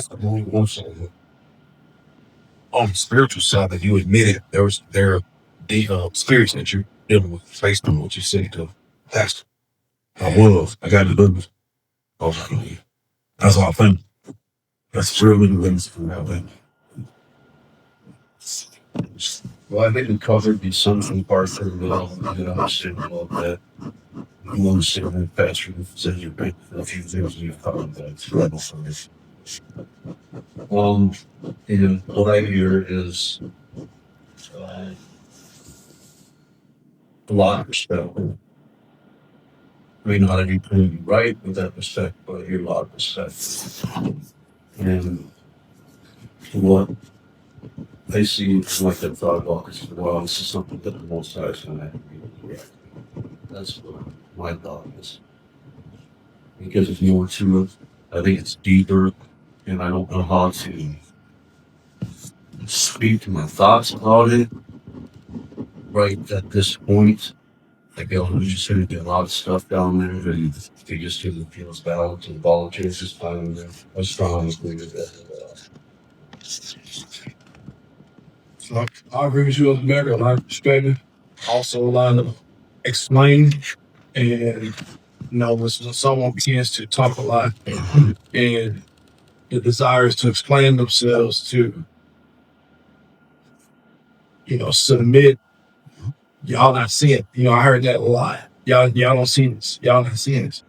I'm gonna ask, what are we not seeing? Because I think we all have eyes and ears, but a lot of correction is coming towards you. That's not because anyone's fearful. We're trying to admonish and charge our pastors so you can hold mirror up and see, okay, just like Pastor said, you admit you were often coming at Pastor Dowell. That's why I posed the question tonight for someone that you called your friend who also called others. You told me to get behind the vision of Pastor Corey. So traumatized, I'm not, but at the same time, you may not see it. I can see the veering off.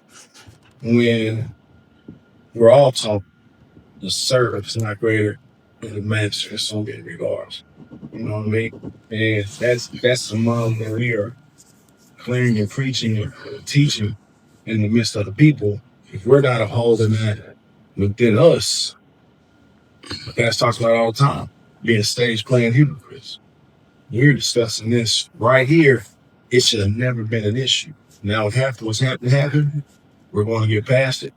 I do appreciate the fact that you're taking the stance of being here. You don't have a desire to depart and cause dissension and division. See what I'm saying? Mm-hmm. That's all the enemy is looking for. Scattering of people. The man of y'all, there's too much blood, sweat, tears, work, effort that's come by all the people. Even the lay people have dedicated their lives to this. So how dare we be in a mode where in our hearts, Sister Ashley said this on Sister to Sister. When you're right, you're wrong. When you're wrong, you're wrong. And the wisdom behind it is how we take these stances where we don't see that we're moving in pride and arrogance in so many regards. That's something that's something, Pastor, that you should be really self-examining and looking at. Because we're all sheep. It's the shepherd. You a shepherd. You a shepherd. You a shepherd. Sheep should be following suit. That they should be attentive, being able to hear the voice. This is not a situation where I really see my brother and my pastor get back to that first love, if you will. When you first came down here. So this is where I'm supposed to be at. See, we let all this other stuff get in the way. It's real easy to start getting distracted by what's in your hands, what you have on your shoulder. Pastor had no intent to target you specifically. I think we've come to that conclusion. Do you still feel that way? It's irrelevant. Honestly, I think it's irrelevant because it doesn't mute the point. What I'm looking at you and attempting for, because you did use the word like I see feeling. I don't want you to you don't have to break it because I know when the time constraint. When you get time, I would like for you to call me and tell me what you see when it comes to the thing. Yes, sir. I would appreciate your explanation. Because of being in my mind, I'm trying to bring it together. I see separation. That's what I see. I see us being separate. And the proof is, look at us. I'm not just thinking. The actual concrete proof is separated. And I'm trying to put this together. So I want to hear your break in last time that call. And just break down what you see when it comes to this veering. Because veering is separate. It's veering away. And if you see that in me, I want you to break it down for me. And if you got it, believe me, I'll receive it. Just like I received what Pastor Dowell read. That's the word. I ain't deny the word. Yep. And I forgot that. I read it before. I forgot. But when you reminded me, it's like, yeah, some things are just above your pay grade. Again, what I hope everybody sees was really my intent, my true intent. I love Pastor Dowell. I ain't gonna never stop loving him. I'm gonna make that call. All right. Mhm. Well, I think what we need to do right now is we need to really talk about what the aftermath in terms of if we're gonna move to what this looked like in delivering to Pastor Rufus this was the result of his action. So I think Pastor, you can step out and we kind of talk. Well, let me say this before he goes out so he can hear me. I don't believe for one bit that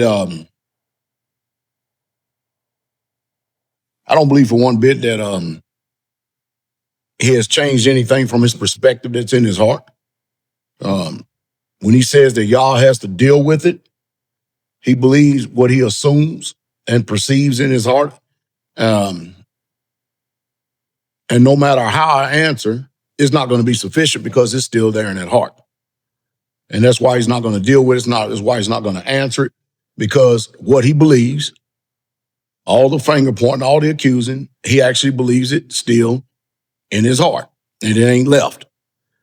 When he says choose sides, I'm speaking about when you go down there and you spit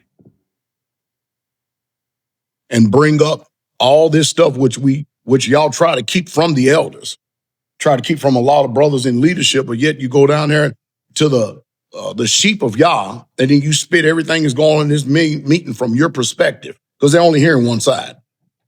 And if they're only hearing one side, they're going to more likely believe your side because they live with you, they know you, they know you. And it's just simply not fair to them because they're going to have an offense. There's an offense in them. And so the choosing the side things is that if you're going to continue to keep speaking against me, you're going to continue to keep swaying the people's minds, swaying their hearts and stuff, then the people do need to choose a side. That's what they need to do. That's what I'm referring to. That's book. That's straight up book. I told you why that I stopped the fellowship, and it actually happened the reason why. Going back again because you included all the brethren on the land which should have never known nothing about this. Is there any brethren on y'all lands that know anything about this? The brethren, laymen, they should have never known. So now we have a maturity problem. There are some things that we have definitely got to always be able to have enough maturity about us that we just simply got to hold the tongue from the lay people because we know the amount of injury it could probably cause. You got to learn how to hold your tongue. You can't just speak everything that comes out here, especially something of this right here, of this magnitude. I'm still going to continue to keep saying that just because you point the finger at me and still believe that y'all's got to deal with it, oh, well, so be it. But I can tell you this, I still don't receive it. Don't receive the accusation, none whatsoever. I said what I said, and I mean what I mean. I'm going to continue to keep saying what I said. I'm not going to duck and dodge no smoke from nothing, nobody. It just simply ain't happening. So just because you believe and perceive that, that's the way it is, that don't mean it's so. And that's why I'm trying to get over to people here. Anybody can misconstrue intent. Anybody can turn around somebody's intent to suit whatever's in them. That doesn't mean I have to accept it. As far as the dishonor and the disrespect and all this other stuff, I'm going to read y'all some word over here for a second. It says, love your friend and be faithful unto him. But if you betray us his secrets, follow no more after him. The word says, consult not with one that suspect thee, and hide your counsel from such as envy you. Consider that I labor not for myself only, but for all of them that seek a learning. Bring not every man into thy house, for a deceitful man has many trains. An enemy speaketh sweetly with his lips, but in his heart he imagine how to throw thee into a pit. He will weep with his eyes, but if he find opportunity, he will not be satisfied with blood. And an adversary if an adversary come upon you, thou shalt find him there first. And though he pretended to help thee, yet shall he undermine you. He will shake his head and clap his hands and whisper much and change his countenance. An envious man that have a wicked eye, he turneth away his face and despises men. A covetous man's eye is not satisfied with his portion, and the iniquity of the wicked driveth up his soul. A wicked eye envieth his bread, and he is a niggard to them at his table. My son, according to thy ability, do good to thyself, and give to Yahweh his due offering. There's a wicked man that hangeth his head down sadly, but inwardly is full of deceit. Casting down his countenance and making as if he had heard it not, where he is known, he will do thee mischief before you be aware. And if you want for power, he be hindered from sinning, yet he will find an opportunity, he will do evil. A man may be known by his look, and one that have understanding by his countenance when you meet him. To slip upon the pavement is better than to slip with the tongue, so the fall of the wicked shall come speedily. Speak, young man, if there be need of thee, and yet scarcely, when thou art asked. Let thy speech be short, comprehending much in few words, be as one that knoweth yet to hold his tongue. If you be among great men, make not thyself equal with them, and with ancient men are in the place, use not many words.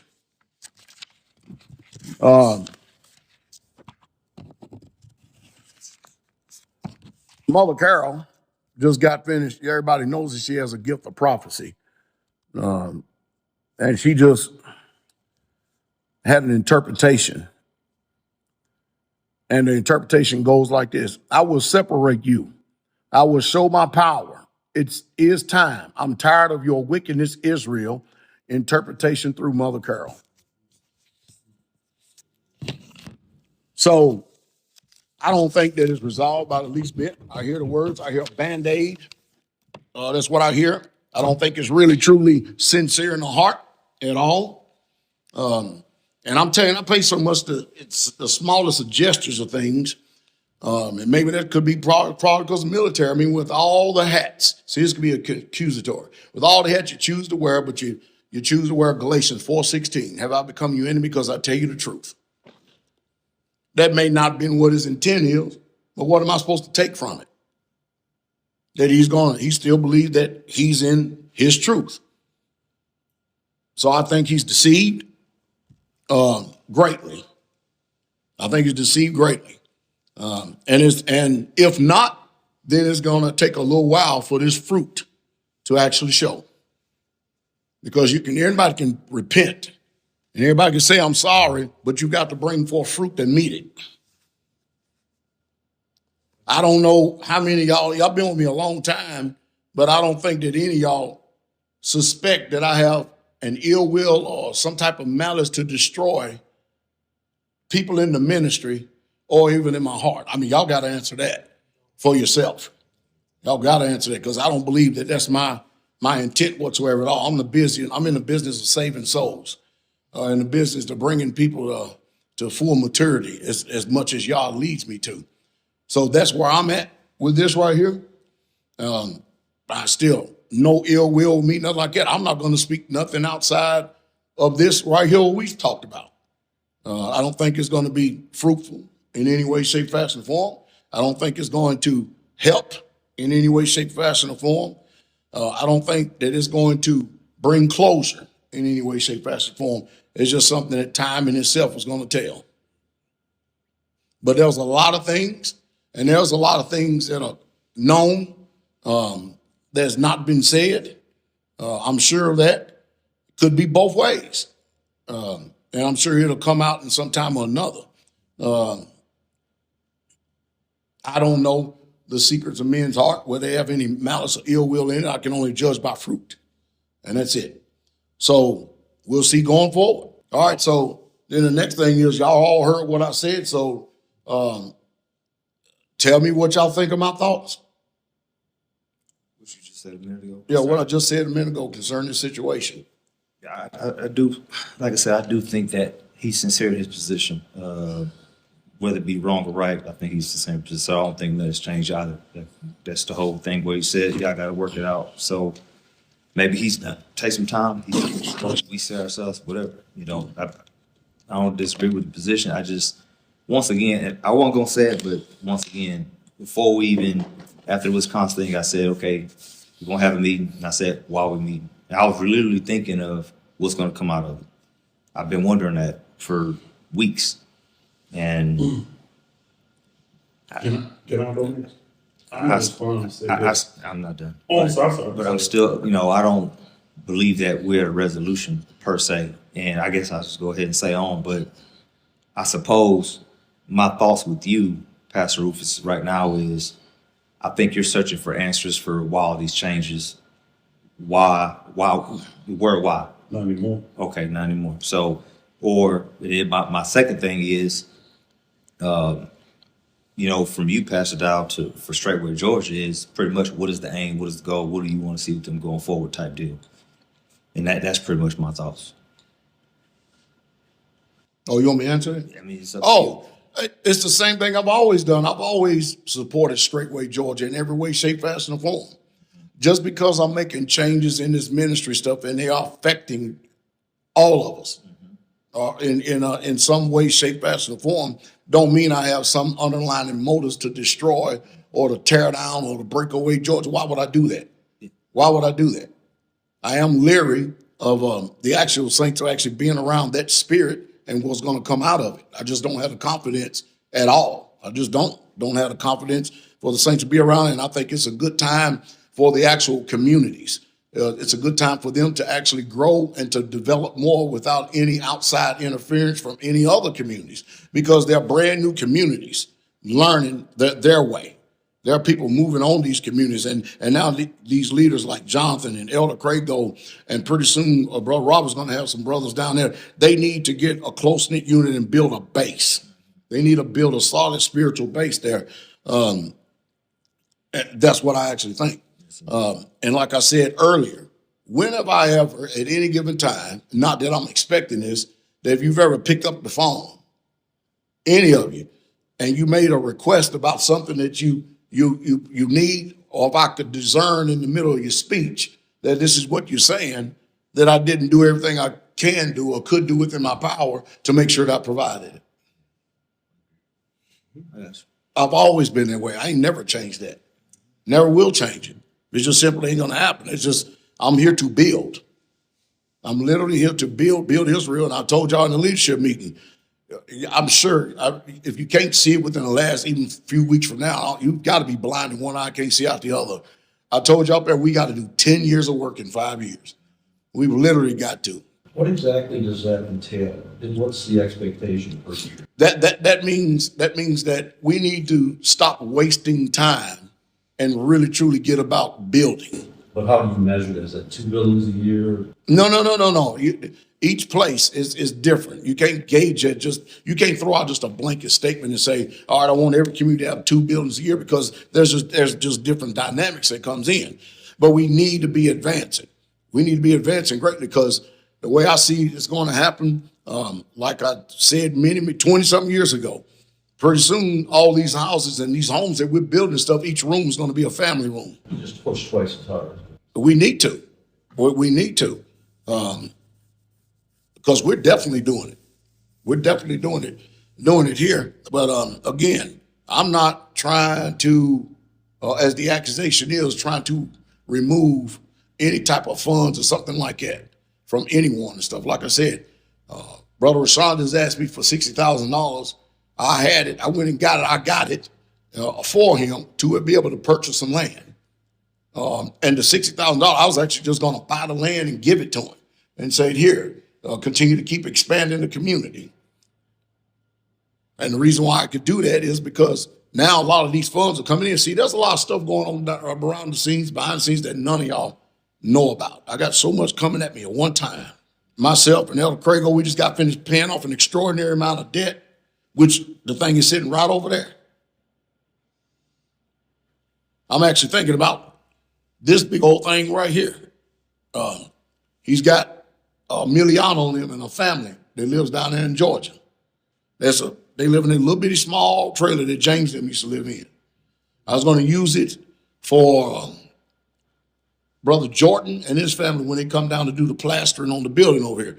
But right now, I mean, that could be good, but the need could be down there at this family. That's a big, big home. You understand what I mean? Hadn't made up my mind what to do about it yet. So my mind is always working like this in Israel. I'm sure that all our mind is working like this in Israel. And that's where I intended to keep it. But and y'all know y'all got my attention as far as my talking on videos too, right? Y'all know y'all got my attention. Now, like I said earlier, which I'm probably going to revisit this and stuff, Brother Zach Dowell came to me yesterday. And he's after the meeting, he said, Pastor, he says, I got to know how to deal with this offense. I got an offense towards Elder Chris. I said, why? He said, Elder Chris came to me and said that I saw what happened. I know what my eyes saw up in Greens Bay. I saw Pastor Dowell running from judgment.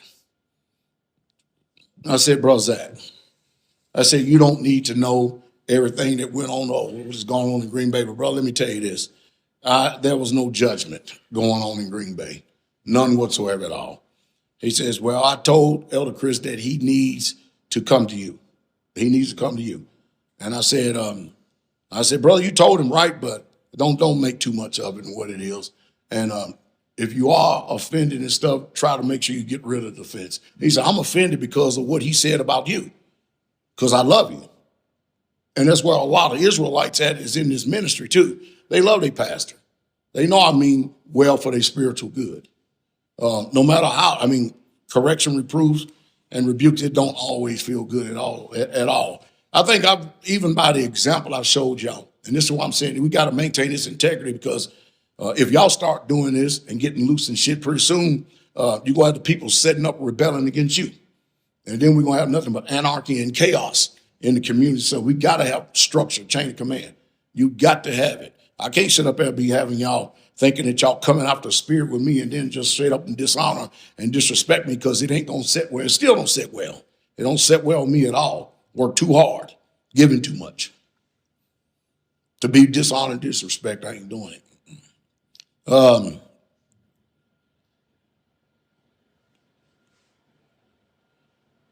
I think it's going to still take time to grow from this, but we're never going to have our relationship we ever had. It's never going to happen. It ain't going to happen. I'll never be that close to you ever again. It won't happen. I believe what the book says. I can still honor, I can still respect your position and your title as a man, but it just ain't happening.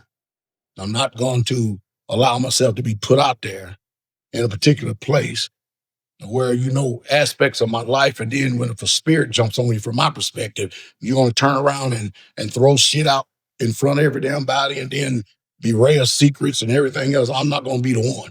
So I'm never going to do you wrong. I'm still going to carry on all the relationships the way I normally do, but I'm just not having it. I'm just ain't going to do it. I'm not putting myself in that position to be injured like that again.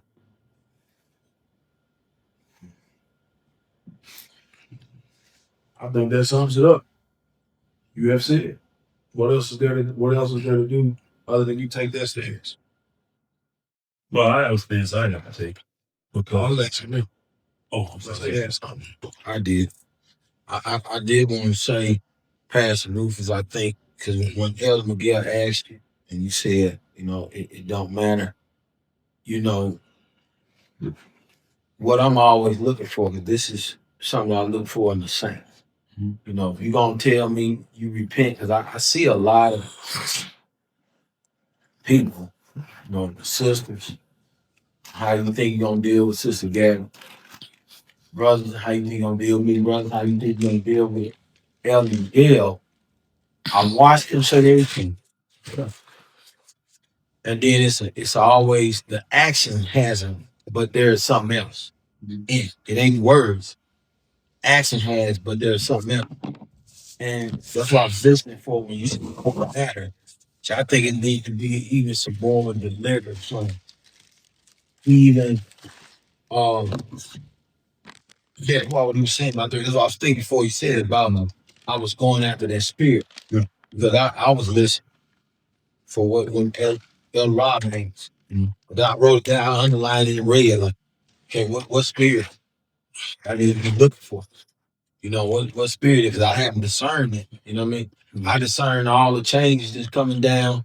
Just like you, what I always do, I just make sure I'm never going to allow the enemy allow me to have an offense against none of y'all. That's my determination. Yeah. I mean, I make sure because I know the fight comes within. So that's the whole thing. So when, you know, if it's something else in there, if you still have an opinion about you was going after spirit, that man, I prefer get more deliverance because that can't exist. But that's gonna be part of shutting Satan down and destroying any opportunity.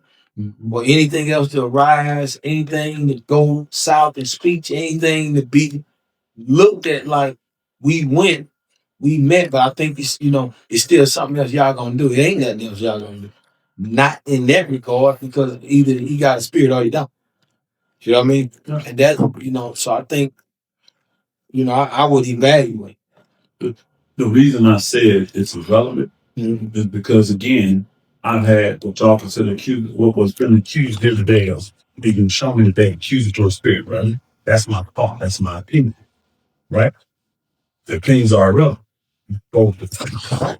And the thing I was going to say, I made a declaration and decree that I'm going to accept whatever comes from this meeting. I'm going to follow it. The brothers that I spoke to, that I felt like I needed to speak to get them prepared, I told them that. So when I come back, I'm going to tell them this. And they're going to see me. That's why I was saying, talk about earlier about submission. That's never left. I still have done every single thing Pastor Dowell told us to do. I'm going to get back. And when I get back, the first thing I'm going to do is tell Brother Vince, and I'm going to tell Mother Tawana, Pastor changed his mind. Y'all no longer part of the community. Y'all, now I'm not going to change nothing we do. Y'all still do whatever it is y'all been doing. Because they actually came doing it anyways. They really been part of the community. They there for every meal. They don't miss nothing. And I'm not changing anything. But I'm going to tell them, take your tithes and send it to Pastor Dowell. Just like I did with the other brothers. I will comply. I will stay submitted. I will stay consistent. And I'll stay compassionate. I will. Why? I understood that we will never be the same. I understood that. It don't change my love for him, though. The intent of my heart was restoration. Did I go about the right way? I guess we'll have to figure that out. We'll have to see. Because he said it's going to take time, right? So in time, we're going to see. That's why I'm saying it's irrelevant. I don't need to keep giving more opinions. It wasn't that I was trying to dump a Dodge question. My opinion about this matter has been proven to be irrelevant, has it not today? And I'm going to go back and tell the brethren there. And I'm going to tell them it was proven today that I have an accusatory spirit. That's the direction that it's going. So I'm going to search my heart and deal with that. See, the thing is, even though I talk to the brothers, I never, ever once, they constantly heard me say, I still love Pastor Dowell. I'm still going to serve him. He's still a man of Yahweh. I never led anyone away from Pastor Dowell, ever. Yeah, it may be an offense. I don't see the offense in my brothers. They just want fixed. They like, God dang, can we just serve? Let's just do it. They're feeling the effect because, when decisions are made now, we got to adjust. And I don't have a problem with that. But I'm going to comply with what I'm saying. I ain't going to be the one to separate this. I'm not going to be a trouble with this. And my love has not waned for any of y'all. The things I committed to do with y'all, I'm still going to do. We still going to show up when we can. We still going to work. We're still going to give to y'all like we've been doing. Nothing's going to change my life. You see. And I go down there and I get those brothers right. So I'm going to have my wives right. My house can't walk in the fence. You can't be in my house and get offended at someone. It's that simple. And they know that. And I've told them that. They baffled that I'm not offended in this. They can't tell, how do you still walk with so much love? This don't make no sense. I said, I know. That's what's going to be. If you're down there with me, that's how it's going to be. So I'm going to accept whatever comes from you. And I will direct those brothers to continue on. There's changes being made. We being affected, that's fine. It's going to make us better. We have no problem standing on our own. We have no problem who can make it. Whatever it is that Pastor sees as the vision, we are still going to follow it 100%. I ain't never taught and I never will teach anyone anything different than what Straitway's taught me, ever. Not gonna lie. That's my sense. That's my sense. You see it headed for certain things. All we can see at the end of the day, like you said, is No problem. As far as I'm concerned, I'm not having, again, I've kept it mainly these two. I ain't talked to him. I haven't talked to y'all. I'm gonna address my brothers. I'm gonna deal with my wife, my children. I don't have to address the community because, again, I never addressed the community. I'm gonna go right to the brothers like I did, and I'm gonna let them know how we move forward. I told them that I'm the one wrong. I actually told them, you remember telling me that though? I hope it's sleep. I actually said that. I would rather it be me. I told him this. I don't know if I told you or not, though. I can't remember. I know I told Elder. I wish it was me. I hope it's me. That's what we got from today, right? Right? Yep. So I'm going to deal with me. I'm going to deal with me.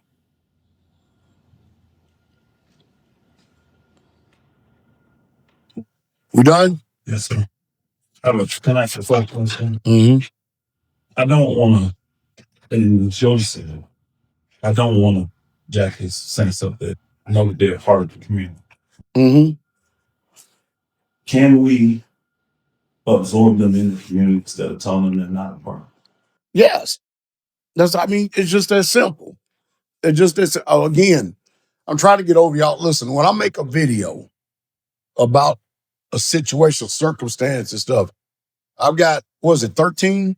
And how many homesteads? I can't sit up here and just be pinpoint, you know what I mean? And go down, okay, the video would take me an hour and a half, just say, okay, this community, this fellowship, or brother, this is what I'm saying to you, or brother, this is what I'm saying to you. I'm drawing a blanket conclusion, just like when we read the book. We got the book, the book is to, the letter is to the assembly at Philippi. Yet 2,000 years later, here we are in Lafayette and Tennessee and Indiana and stuff, reaping benefits from these letters right here. That's what I'm saying. I'm not kicking nobody out of no fellowship or nobody from community, something like this. I'm actually doing what I said, and I'm doing a reset because I know for those who have been abusing, I'm not saying everybody's abusing the privileges and situations. We've had abuses. I've got to stop the bloodletting. We've lost almost $1 million from 2 shit pots. $1 million damn dollars, which could have been where? $250,000, we could get people on land on the community and get some families free, if you understand what I mean. And so I'm trying to stop a lot of stuff. And then as I get to a certain point, then I can start making adjustments to go back out again to see how things are running and going. That's just part of it. Is that making sense? Making a lot of sense. So we can't afford in this ministry to have another Timothy Love and another Yashar, and including some of the weeds that are popping up. So if I'm making some moves and it's going to affect you, just like I'll give an example. What video was that I made? And you picked up the phone, you called me, and you said, "Hey, Pastor." No, I can't remember what. Explain that for a second. He had said he made a video. Now I discerned that it wasn't for us communities. However, I know we got some ignorant brothers in the ministry. He talked about, what happened with Timothy Love, Shar, and all them. He says, y'all should go and ask your leader how much money we got. And I was just like, hey, I understand what you're saying, but people may not understand what you're saying, because people have different perspectives. They see and hear through different lenses. Yeah, that's what it was. So what you want me to do with this? And he said, I got you. So he made me a personal video, and the saints love it. I made a private video for him to be able to play for the community because of where they're at in this process right here. and the way that they need to be continuing to keep doing things. And it actually did them a lot of good. They actually said some of them had thoughts and this and that, and for them to hear that from you did them a lot of good. So if there's any challenges or something like that, pick up the phone and ask questions. That don't mean you always going to get the answer you're looking for, or if there's an answer, but at least pick up the phone and ask questions. I try my best to be just. I'm sure I miss it at times. I promise you I do. Fallible and flawed just like anybody else. But that definitely ain't my intent. I'm going to be specific so you know exactly what we're doing. When I say absorb, so they can still be a part of the community, I'm going to move Vincent Spanny in the same house with Brother Berman. And I'm going to move Mama Tawana in that extra room. And I got the boys I can put them in for them. But that's how we're going to absorb them. If you okay with that. I'm fine with that, but how much rent are y'all paying? How much rent are they paying out there? Rent's cheap, and that's why I like to lead people. Then why do that right now at this particular time then? Well, I don't, because of what you said. You said they're offlanders, and they don't believe that because you told me they were community people. They live on the community, but they live off the land. Like John. Now, y'all also this, y'all understand I can't remember everything, right? A lot of times I say stuff for the moment and stuff, and I can't remember every conversation because I have a bunch of them. Does that make any sense? So just understand that I really can't. It's not that I mean to forget or something. I just don't. But if you can refresh my memory or something like that, I'd be more than happy to hear. But we were doing the video. I know I came to you because I always never added a person to the community without you knowing specific. Do y'all know the reason why I do that too? What part? About don't y'all move nobody on these communities unless I give y'all proof. Don't. Brandon McCoy. Action. Been back. It would mess up y'all camaraderie. Yeah, but I don't want no levels of confusion. That's why I'm like very specific. When I say absorb, I want them to know what I mean by absorb. Because you saying that they're living in an apartment around the corner or 3 miles away, they're not part of the community. Now, yeah, I got you. But y'all hear the reason why I'm saying this too, right? Because again, when I got that video just for that particular reason, answering that question, so I've got how many other homesteads and fellowships and people that live around, like I gave the example with McNabb. Are you following me? They pretty much fit the same bill. But McNabb has a widow and 3 children sitting in that he's managing. Plus, she gives him all the money because I give him the oversight for it because he's in a position, a young man that's sound that can actually do it. I don't have a place. If I had a place for her here, I would move her here at this particular time. So we're moving, believe it or not, we're working our asses off. We were the 4plex. We even got another side done for Teacher Shane and Ingrid. We're getting ready to work on the upstairs, get that done. That damn thing been sitting for a decade almost. It's been sitting there for a dang decade. So we're moving. We're moving and getting things done, and we're working. That's what I'm saying. So everything I would like to say is cut and dry. Everything is not really cut and dry, if you understand. There are different dynamics for every situation. So if you see something and you know because you have light for that situation, that doesn't mean it's always cut and dry. It's always open for not discussion, but it's always open for change, if you understand me, based on where you're at. Does that make sense? It does. I just didn't want it makes sense to me. And I just didn't want confusion at all. Because I told him that. I said, he told me he's not talking about y'all. That's what I told him. Mm-hmm. But after our conversation and everything today, I want to be crystal clear. Because you said they're offlanders. And offlanders don't give their tithes and offering everything to the community. And that's why I said, instead of me going and having to tell these people they have to be offlanders, I would rather we'll call it pack up like sardines so they don't have to. We're going to have room in a minute anyways when all these places come available in the next few months. You know what I'm saying? So I'd rather do that than go back and tell them you're offlanders and now you got to see the tithes Pastor Dowell and not a part officially of this community like that. I don't want to do that. All right. So 1st of April, I'm going to Straitway, Georgia East. It's probably going to be the last week that I spend there. I'm going there for a particular reason because Brother Brandon, and I need to get another family down there.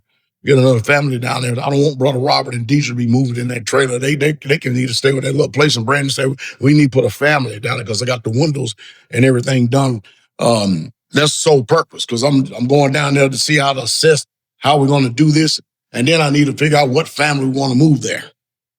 The only trouble is both y'all got dealings with him.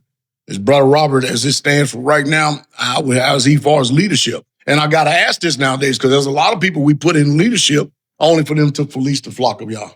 I ain't saying Brother Robert's doing this, but I got to be very careful and cautious nowadays. Who in the hell we put in leadership over the Israelites or y'all sheep? I don't think he's going to fleece them by no means, but he definitely desires a leadership position. That's always scary. It is scary, but what the book says, if any man desires the office of a bishop, you know what I mean? Same for the deacons. I mean, he desires a good work. That's what the book says. So right from there, he's just yet to be proven then. Yeah, I don't think he's going to fleece them. I actually think he won't fleece him. I don't believe that at all. And with his deficiencies, leadership wise, zealousness, if you send him the family, I'm thinking, and the brother. I don't even have a family in my mind right now. So you told me Wisconsin, you still think about the Wushu Hadassah. No, yeah, but they ain't a family. I mean, they're a family, but I be thinking about it's a 3-bedroom, wife and children. If you're thinking about then, though, saying putting them together, them two brothers will be strong enough to help him. That's what I'm saying. Okay. He won't be able to just, you know what I'm saying? I need it. Well, they know enough to be around to be like, no, let's stay. So I guess I changed. I forgot about that. Changed my mind, because when I mean family, I'm talking about people with children, because children balance a community. I got you. I would tell you though that Robert, his words to me was times, how in the world you stand for them children? See. That's weird though, because he wants another wife to have you. And hell, he doesn't want a piece of ass. I'm just saying that's a fake. That's it. He wants another wife. Yeah. Go figure that out. But he did. He done that. He's man. Let y'all peace. No, peace ain't gone. Peace doing pretty good. We got bunches of them around here. Yeah, you ain't lying. Never flooded. I was that one. Yeah, from flooded. Mm-hmm. Like I told you, I got 4 rooms opening up next week. So if y'all got anybody that you got in mind that would do good on community next week. Elder? I just wanted to mark something here that I'm listening to this. This is hugely for you, benefit. What we're doing right now, this is saving the multitude of councils. That's what I'm hearing, because we're able to, whatever you got going on, I think it could be hugely a weight off of you to do exactly what we're doing here. And so everybody gets a point, because, again, we're about eldership here. Everybody has different ideas about stuff, so bouncing stuff off you. I don't know how you make this happen, but I can see the beauty in this, because the results are turning out great. There's something to talk about. So Yeah. I think a youth benefit can be a huge benefit for you. Good defense is communicate. And yes. Like I said, and folks, you think you right. I'm running from the 4 room. Huh?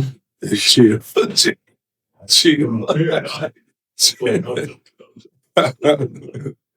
What are you gonna do with what's that little brother name? John? No. Snow. Snow? Yeah. I mean, he's in Arkansas working, taking care of his affairs, but he made it back to Shabbat, 3 Sabbaths ago. But it's again just a fruit thing. Where Brother Snow be at shelter, truly, he just be so unsober and blank-minded, really a lot of selfishness. And that's where a lot of these things have come with him, because he, as far as being a bad brother, any like bringing shit on me, he don't do that type of shit. He'll leave tools out in the ring. He just brought brand new Milwaukee. He'll leave that shit out in the ring. And so it's them type of things that you bring up. Just you too late in the game, be this unsoaked. But other than that, he ain't a bad brother. You don't have no shit like where you gotta worry about him. Just really running through the community, tearing shit down. Like some of you other folks sit kind of have these side comments. That ain't him, but he ain't ready. He off lane, bro. Yeah. That's it. He off lane, bro. All right. Hey, I ain't got nothing else, y'all. I got a lot to do still. Sure y'all do too. All right. Bless y'all.